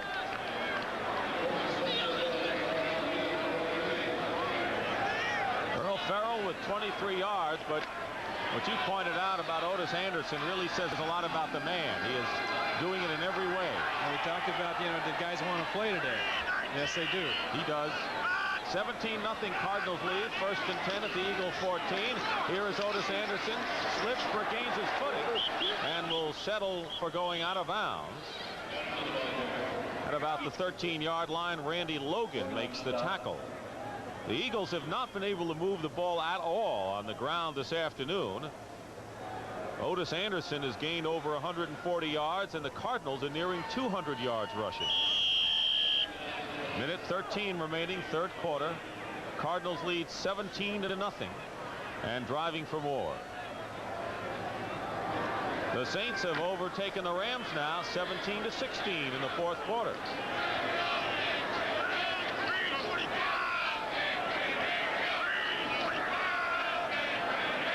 Roy Green in motion. Doug Mitchell inside the 10. Mitchell still going, and Mitchell is down at the 1-yard line, and less than that. Roynell Young makes the play, and Stump Mitchell came within a foot of going in. Stump Mitchell, another effort guy. 31 again is Earl Farrell out in front, and he gets a good block there. And watch the rest by Mitchell. Pulls away from one, gets to the corner. Mitchell was the guy, I'll tell you how much he likes to play football. He was the guy last year during the players' strike who went home and worked out in pads with his high school football team. He went to the small school of the Citadel, relatively speaking, football-wise. A 9th-round draft pick at 5'9", 188.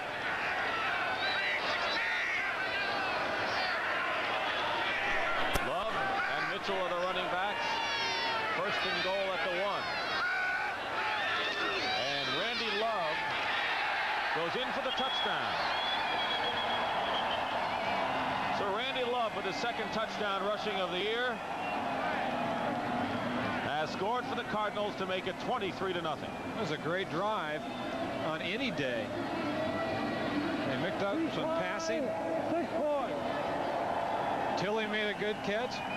Anderson made runs. Farrell made runs. Stump Mitchell. They passed the baton on that drive. Neil Lomax bringing the team down, and the offsides penalty against the Eagles was declined. Neil O'Donoghue will try to add the 24th point with 59 seconds to go in the third quarter.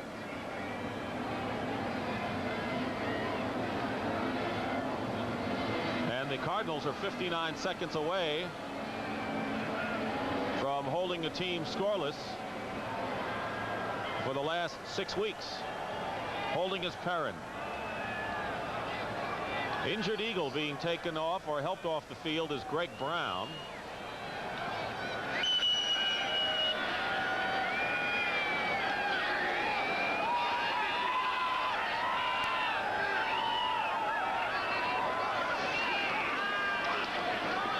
Conversion perfect, and it's 24-0.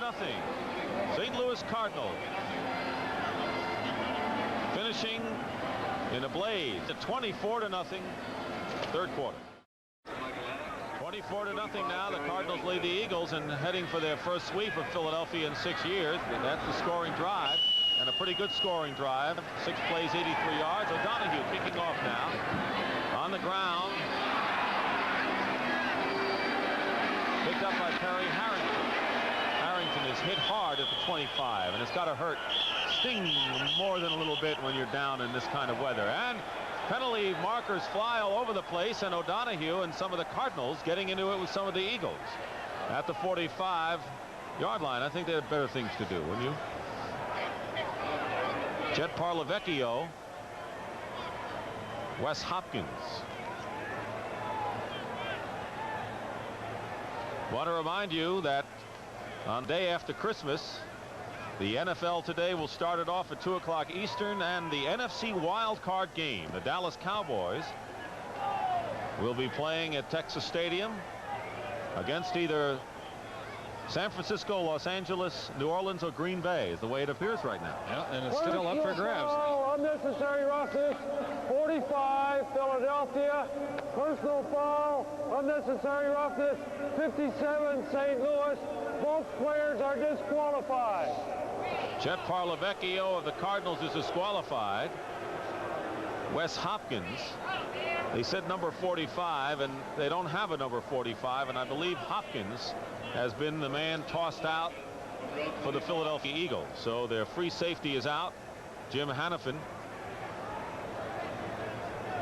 making sure he has the whole picture straightened out down on the Cardinal sideline. Hanifin has done a terrific job here in St. Louis. You know, last year the Cardinals were 5-4 in the strike abbreviated year, and the Cardinals made the playoffs. But with the victory here, and the Cardinals are heading that way, it's their first winning season since 1976 at 8-7-1, and that's a pretty good record because some teams going to the playoffs are right around that mark. He thinks he's got it going the right direction here in St. Louis. Even when things were going bad earlier in the year, he said, I really didn't overreact to it, and neither did the front office here. 51 seconds remaining in the third quarter. 1st and 10 Eagles at the 25.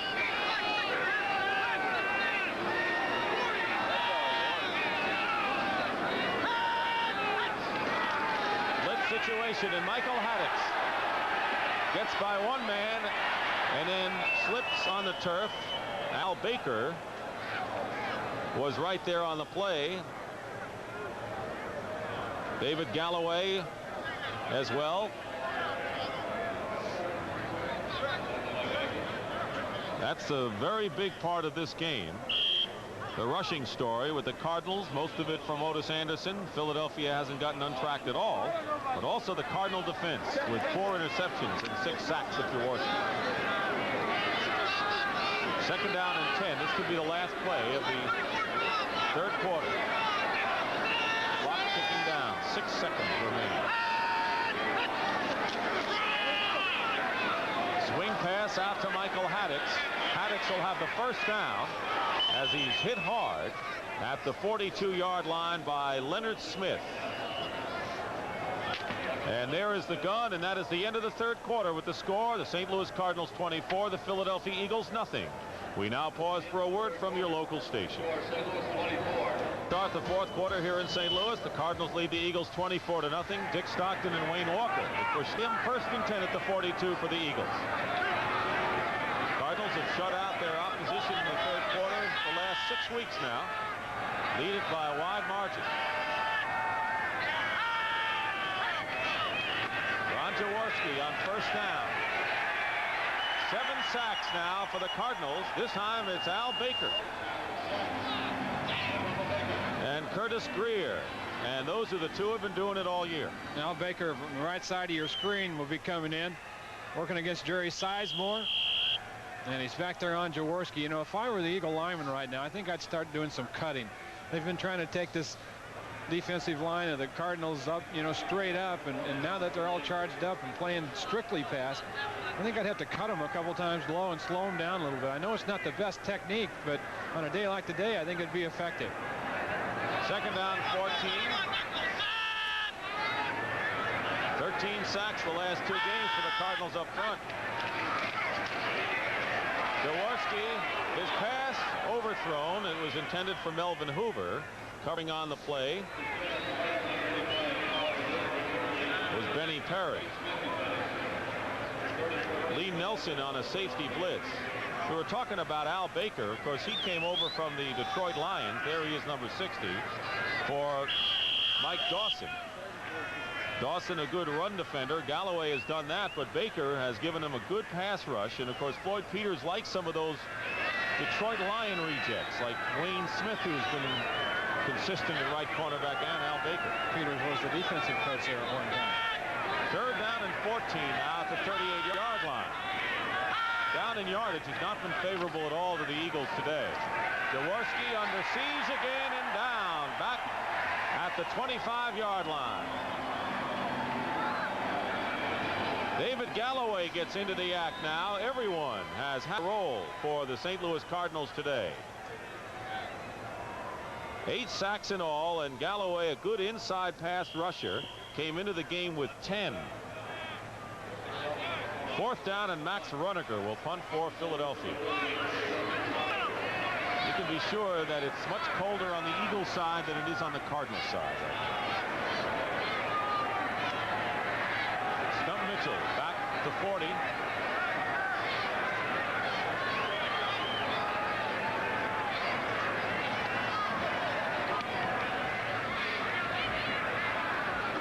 Mitchell going over and fielding it on the 32 and just gathers it in. And now it's like a little bit of a sleigh ride. Major Everett defending on the play along with John Shire. So we have a timeout. Opening minutes, and now we have a little tempers flaring. Victor Heflin of the Cardinals and some of the Eagles. It's been that kind of a game. And now they patch it up. Timeout, 13:40 remain in this fourth quarter. And the fans here in St. Louis are chanting, "We want Dan." They want Dan Deerdorf. And Dan Deerdorf taking the jacket off, number 72. I think he's going to go. Tootie Robbins is halfway off the field in case Deerdorf wants to come out. Now he's back in the huddle, and Deerdorf will probably go in the next play. I love it. I love it. What a treat for the fans who have come to know and love Dan Deerdorf, and of course for Deerdorf to get in a one final shot in a brilliant career. First and 10 for the Cardinals on the 32-yard line, and Otis Anderson is stopped behind the line of scrimmage, losing a yard. Making the tackle, Ken Clark and Rich Cranick. Look at that, he's forgetting how to buckle up. Here he comes.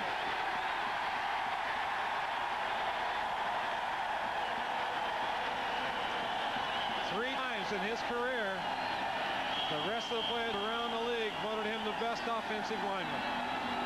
All-Pro 6 times, Dan Deerdorf has come in the ball game. A last hurrah for one of the durable and outstanding offensive linemen the National Football League has ever seen. Second down and 9 at the 33.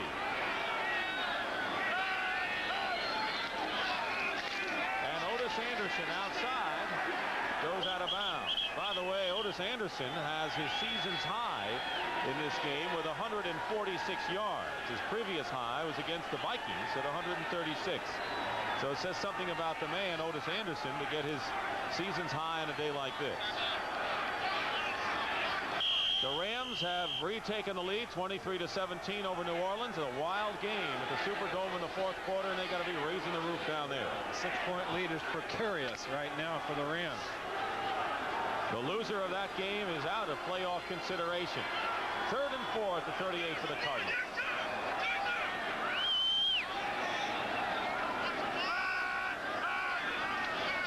side handoff to Otis Anderson, and Otis Anderson's going to have the first down.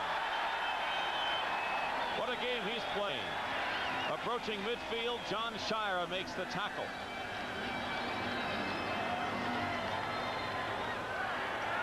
Otis Anderson, Dan Deerdorf blocking over on the right side, came down and got a block on the nose tackle, helped out a little bit, and just about everybody in the stadium that's sitting in the stands was watching him. 154 yards now for O.J., and he's going to come out, but so is Deerdorf. Dan Deerdorf comes out of the ball game. One final wave to the fans. Jim Hanifin, of course, Jim Hanifin specializes in the offensive line. Specializes in being a nice guy, too. What did he say? He says players can tell if you're a phony. You can't fool the players. Roy Green. And Roy Green loses the ball and then picks it up. First down, Cardinals. At about the 11-yard line. Young makes the tackle, and Roy Green on a fine reception.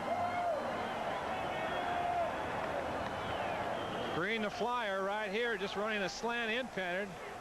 Lomax with plenty of time. Green makes a good catch as he leaped up and caught it off the fingertips. Almost lost it, then got on it himself. So the Cardinals have it 1st and 10. They're at the 22-yard line. That's where they marked the ball. 31-yard play for the all-time receiving leader for the Cardinals. Screen pass to Green. Incomplete. So in the cold and snow, this has been a glorious day for the St. Louis Cardinals. For those who showed, 39,423. That's a pretty good turnout.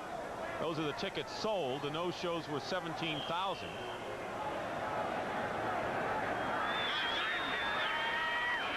But a glorious day, as we were saying, for the Cardinals, because Dan Deerdorf retiring. One final last hurrah. Otis Anderson, his best rushing day. They have 22,000 actually present here at Busch Stadium. 2nd down and 10.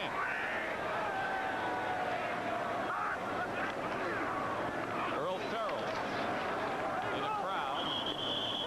Farrell is tackled by Anthony Grigg.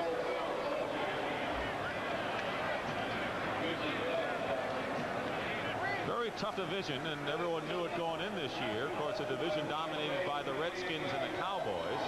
The Giants were a disappointment. The Eagles were a disappointment. The Cardinals were early and finished strong. It makes it a very tough division when you have teams like Washington and Dallas in it that are playing so well and have for the last couple of years. Roy Green has also broken another record, and that is receiving yards held by Jackie Smith, who is the subject of our Legends of the Game today. So Roy Green breaks Bobby Joe Conrad's record for catches and Jackie Smith's record for yardage. Incomplete. Hart was going for Roy Green again. He has already caught one touchdown pass today. Leads the league with 14. Lomax, that is. We've been talking a little bit about Jim Hart.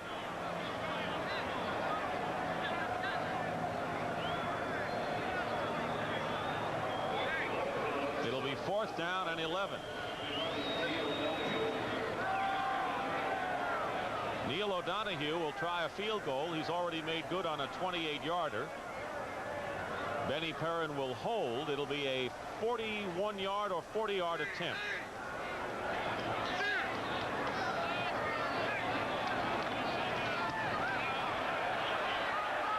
No good, off to the left. So O'Donoghue now 1 for 2 this afternoon, and with 9:52 remaining in the 4th quarter, it's all St. Louis in every way today, but it'll be Philadelphia ball when we come back. Philadelphia ball, 1st and 10. Following the missed field goal by O'Donoghue.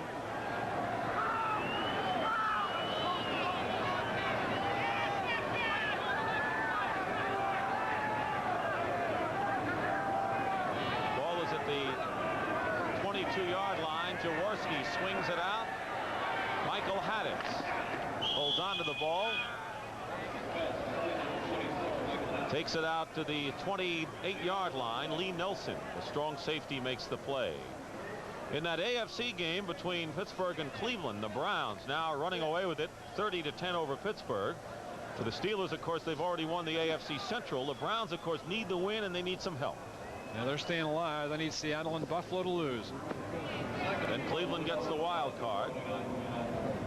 Seattle beats New England. They're in as the wild card, along with Denver.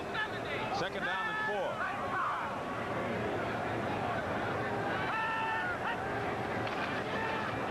UB Oliver left side. And is ganged up on. E.J. Jr. and Wayne Smith both there.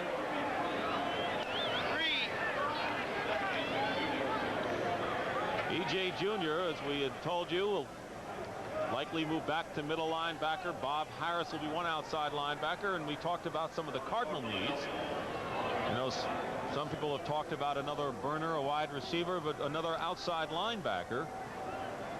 You know, and with that young and developing secondary and a good force up front, the Cardinal defense could be reckoned with next year. Third down and 4. We're at the 29-yard line.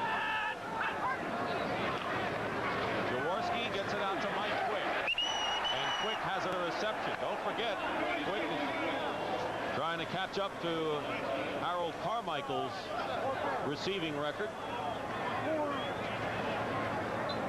That's his second catch of the game for 14 yards, and he has tied Carmichael, the all-time Philadelphia lead. And they are roommates on the road. And we mentioned earlier how much he said Harold Carmichael had helped him. He said he had a tendency to dip his shoulder running one certain pattern. Carmichael told him how to break that habit. Fourth down and 1, and Runeker will kick it. I what he said about Tommy McDonald. He says, I'm not into the history so much. I didn't know who Tommy McDonald was until this year. I can't believe it. And Runeker's going to run for it on 4th and 1, and he's going to make the first down for the Eagles. So Runeker runs for the first down. Now we have an update at the Superdome in that important game with 3 minutes left now. Look at New Orleans. The Saints have taken the lead over the Rams 24-23 in a wild one. The loser is out of playoff contention. New Orleans can clinch a wild card with a victory. So young Dave Wilson has brought him back in that one. Stabler injured early. And what about Bum Phillips and the job he has done in New Orleans, coming over there in a brief period of time? Bourbon's sure to be busy tonight if that score holds up. First and 10 at the 38-yard line for the Eagles. 7:24 remaining. It's 24-0 in the season finale for both teams.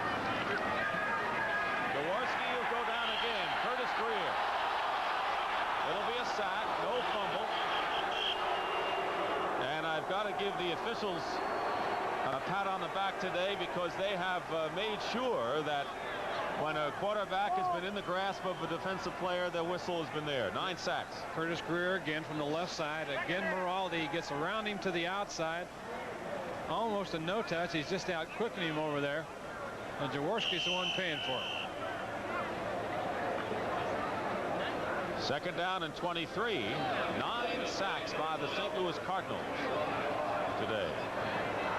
Ron Jaworski, though, a durable guy. You know, he has never missed a start to injury since coming to the Eagles.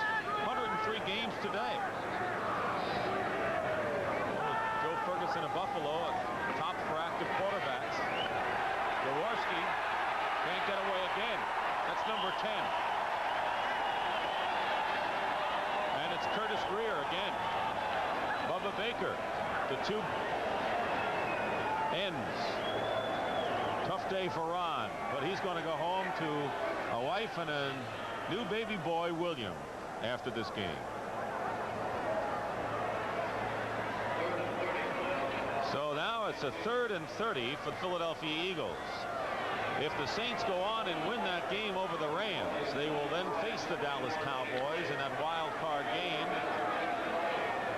a week from tomorrow on CBS. And they had a heck of a game the first time around.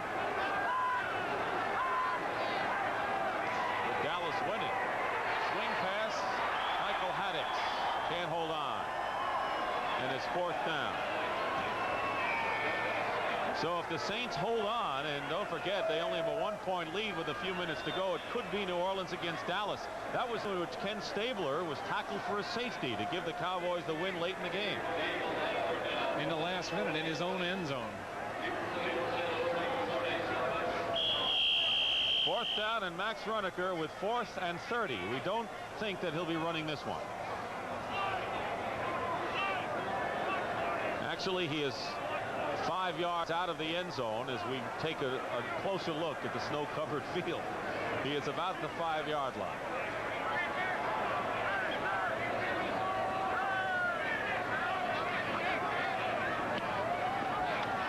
Stump Mitchell on the receiving end at the 45. Up the middle and gets to the Philadelphia 45-yard line. And to the Philadelphia 40. Timeout, 6:04 showing on the clock. That's our score. Tough day for the Eagles.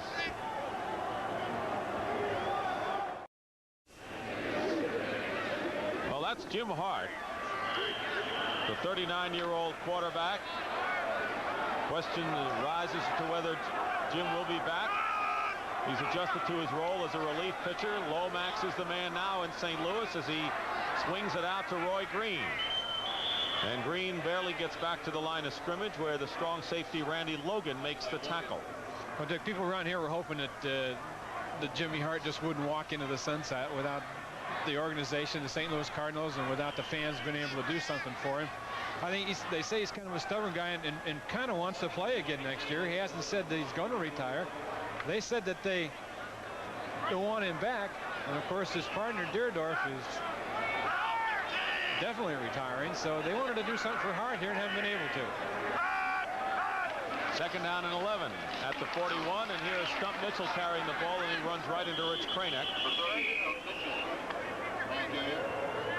And on the other side of the field is a guy by the name of Stan Walters, who has had a fine career for the Philadelphia Eagles. He actually retired before the season, but when Dean Moraldi went out with injury, Stan Walters came back. He's over there somewhere. Hopefully he's staying warm, but he's been a fine player for the Eagles over his career, and this is his last game. He said, I don't want to make a big deal about it.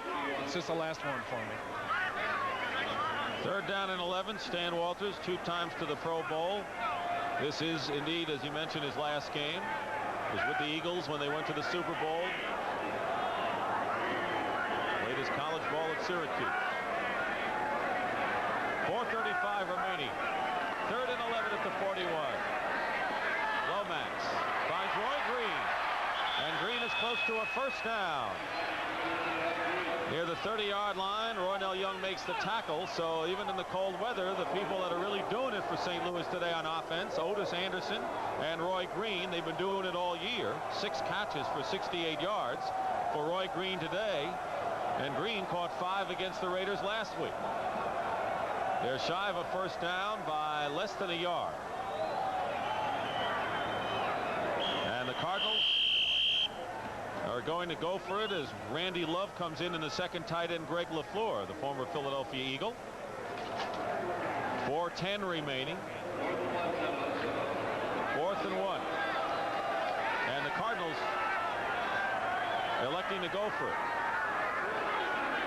And they get it. Neil Lomax over the top.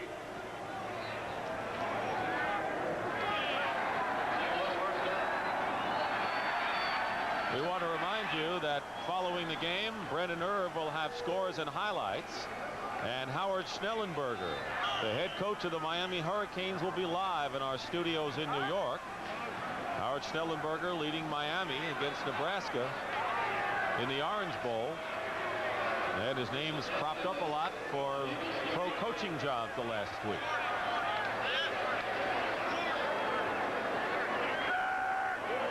At the 31st and 10 Cardinals. Wide open is Mark. Touchdown.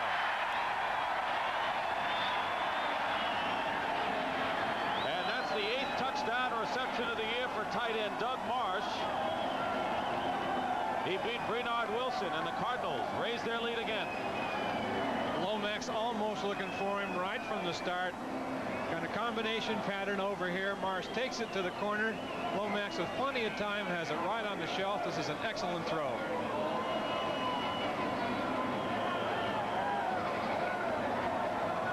best year in his 4th season out of Michigan, the former #2 draft pick. And it's 30-0 in favor of the Cardinals. Perrin holding for O'Donohue.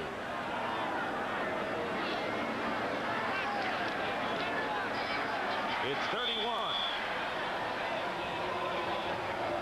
St. Louis on this final day going to finish up with a 7-2-1 record in their last 10 games, and that's mighty impressive. 31-0, 3:28 to go in the ball game and in the season for the Cardinals and the Eagles.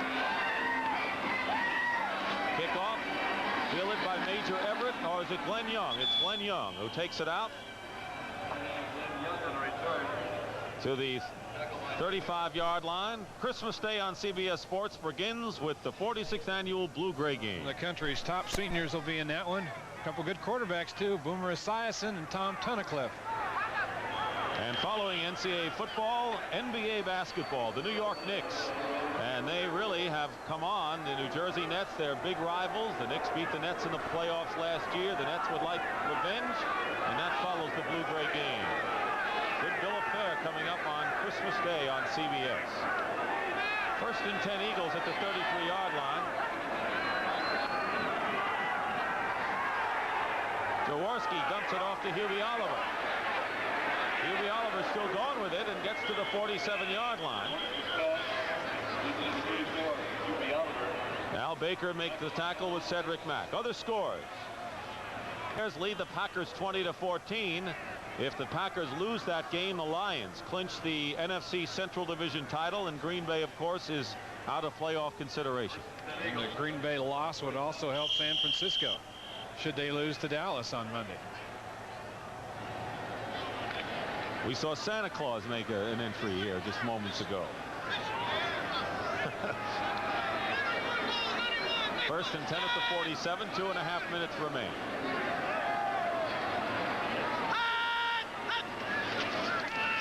Here comes Baker.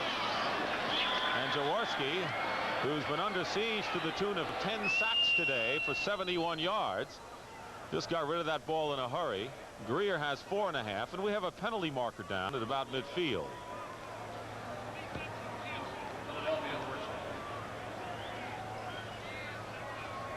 Jaworski has completed 18 of 38, 220 yards. That's not too bad, but then you look at the 4 interceptions. A tough day to operate today for anybody. Especially when you had no running game at all going. None. Almost been capitalization of the season. Ineligible downfield, number 73. Offense, still 1st down. They call that ineligible receiver downfield. Steve Kenny, the left guard. Lionel Washington has 2 of those interceptions. He leads the club with 8 on the year.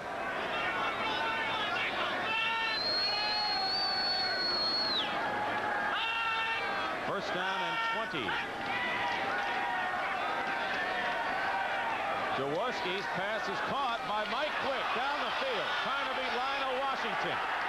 And Washington finally catches up with him at the 12-yard line. So Mike Quick has now broken Harold Carmichael's 1-season Eagle receiving record. Exactly. That makes it 68 catches for the year. Carmichael had 67. Slant in pattern here by Quick. A missed tackle by Lee Nelson. Lionel Washington comes down and, for the time being anyway, saves the St. Louis shutout. And now we've had our 2-minute warning. We'll be back. The last time the St. Louis Cardinals shut out an opponent was in 1981 when they blanked the Buffalo Bills 24-0. But that's in jeopardy right now as the Eagles have a 1st and 10 at the Cardinal 14-yard line with 2 minutes remaining in the ballgame and the season.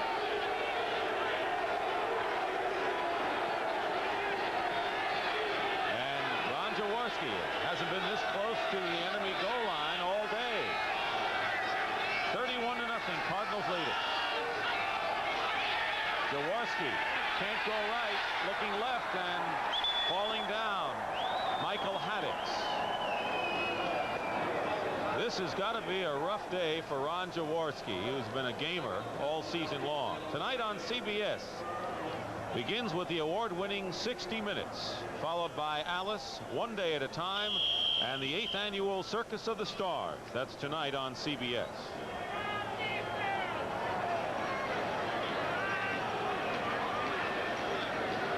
With all the effort they've put out, you don't think that Cardinal defense wants to preserve that shutout. You don't get a chance to get one very often.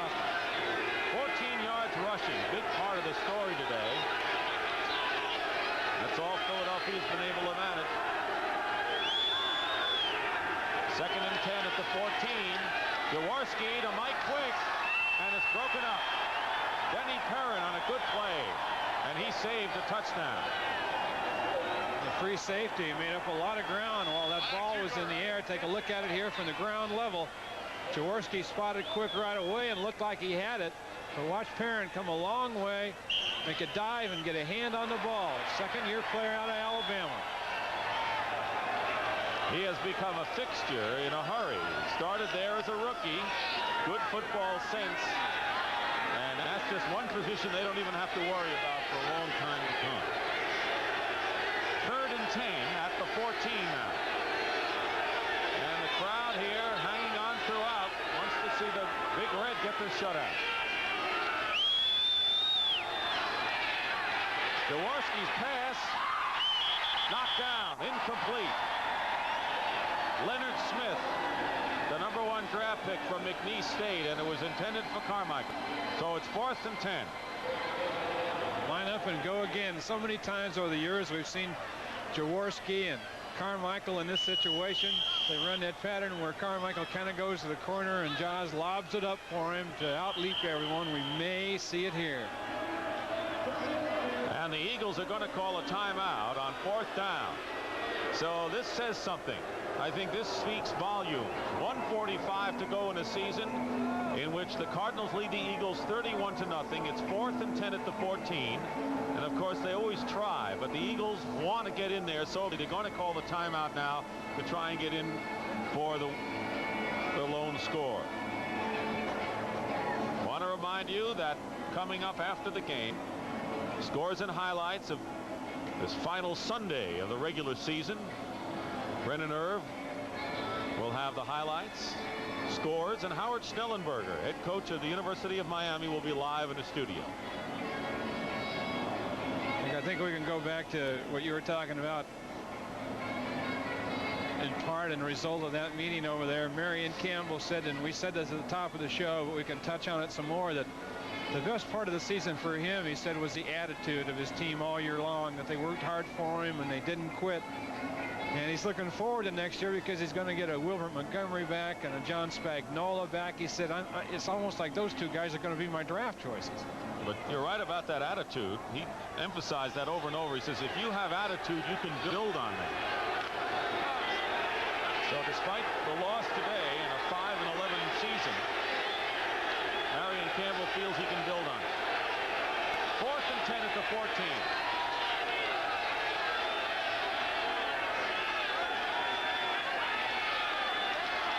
Jaworski. And he's down. Al Baker, Curtis Greer are both in there, and so it's fitting for the Cardinals that they preserve their shutout to this point with a quarterback sack, their 11th of the ballgame. Greer was the first one back there, and then it was Baker to clean up. And that's been the story all day, really, the pressure on those two defensive ends. They haven't been able to handle them here this afternoon. And when we talk about the Eagles, disappointing year, they had 6 losses by 4 points or less than what they have to build on. I really think the St. Louis Cardinals are going to be, perhaps, if things break right for them, a force to be reckoned with in the NFC East next year. And that's a tough order with Dallas and Washington. Well, anytime you got a young quarterback that's getting better and better, you've got a shot at people. Lomax getting it out to Roy Green. Incomplete. In that Green Bay-Chicago game, the Pack has come back and have taken a 21-20 lead over the Chicago Bears. A desperation game for them in the 4th quarter at Soldier Field. They need to win, as we said before. They need a loss by New Orleans, but New Orleans is leading in their ball game over the Rams, and then Green Bay can also hope that Detroit loses to Tampa Bay. So if Green Bay holds the lead, that puts the pressure on the Lions to have to beat Tampa Bay. And that game is just getting underway right now. Lomax fakes one way, gets it out to his tight end, Doug Marsh, who goes out of bounds with 1:24 remaining. Randy Logan knocking him out of bounds. So a record-breaking day club-wise for a season. Roy Green, Mike Quick, Dan Deerdorf's retirement, Stan Walters retires, and Otis Anderson, who's got a long way to go in his career, 156 yards. There are 2 seconds remaining in the Rams-Saints game at the Superdome, with the Rams leading 26-24. First and 10, 28-yard line. Falling down is Roy Green, and the clock stops with 1:19. A little surprising, the fact that they're throwing the ball here when they could hand it off and run the timeout, go somewhere where it's warm. They have to go far.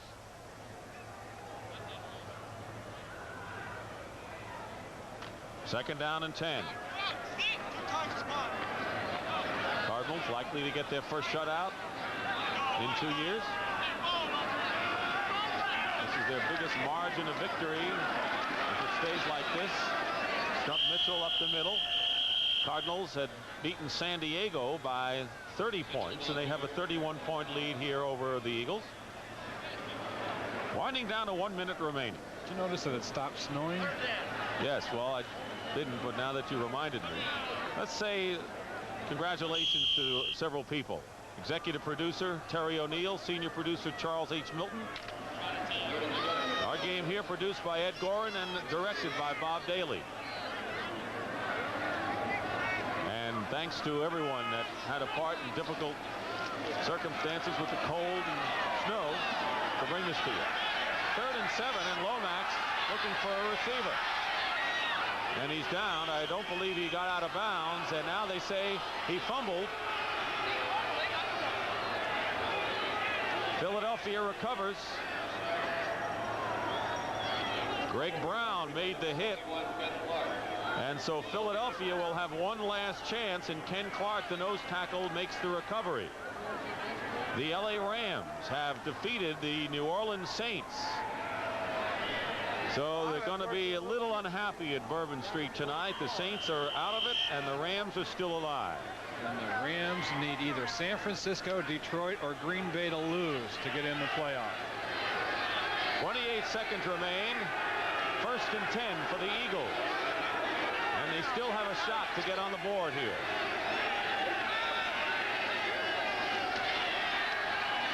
Jaworski dumps it off, incomplete.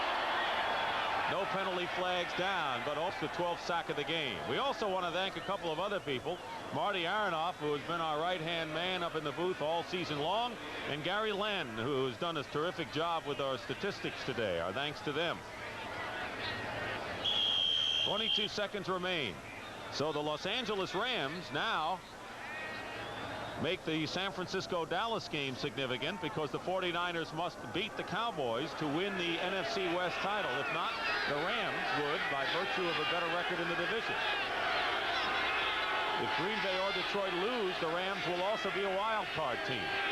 So that's a big win for John Robinson's club. 2nd down and 10. Jaworski swings it out to Michael Haddix. Haddix at the 25, dives to the 21-yard line, where E.J. Jr. makes the stop. And the clock stops, too, with 13 seconds. As the Eagles call a timeout, they've got one left. So it'll be not the New Orleans Saints against Dallas a week from tomorrow in the NFC wildcard game. We're not sure who it'll be against Dallas. That's right. It could be a rematch of tomorrow night. It could be the 49ers in Dallas 2 weeks in a row. A lot to happen yet. But you know, we'll get all that updated when this ball game is over. You know, you were talking about the Cardinals continuing to put the ball in the air when all they had to do was run it out. It'd be ironic if the Cardinals' decision to pass in the last minute might cost them a shutout here.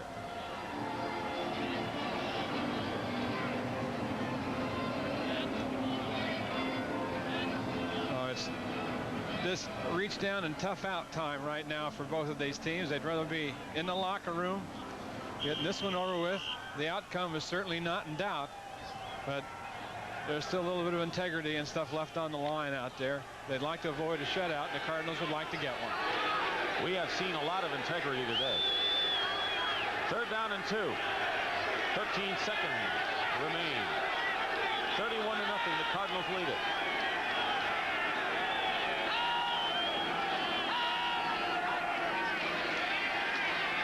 Jaworski is going for Woodruff, and it was almost intercepted, and Lionel Washington almost picked off his 3rd pass of the game. 4th down, and there are 7 seconds remaining. We want to remind you again that the scoring wrap-up with highlights with Brennan Irv will be coming your way next, and a live guest, Howard Schnellenberger in New York. It's 4th down, 7 seconds to go. And this could be the last play of the game in the season. Perhaps certainly on offense for Philadelphia.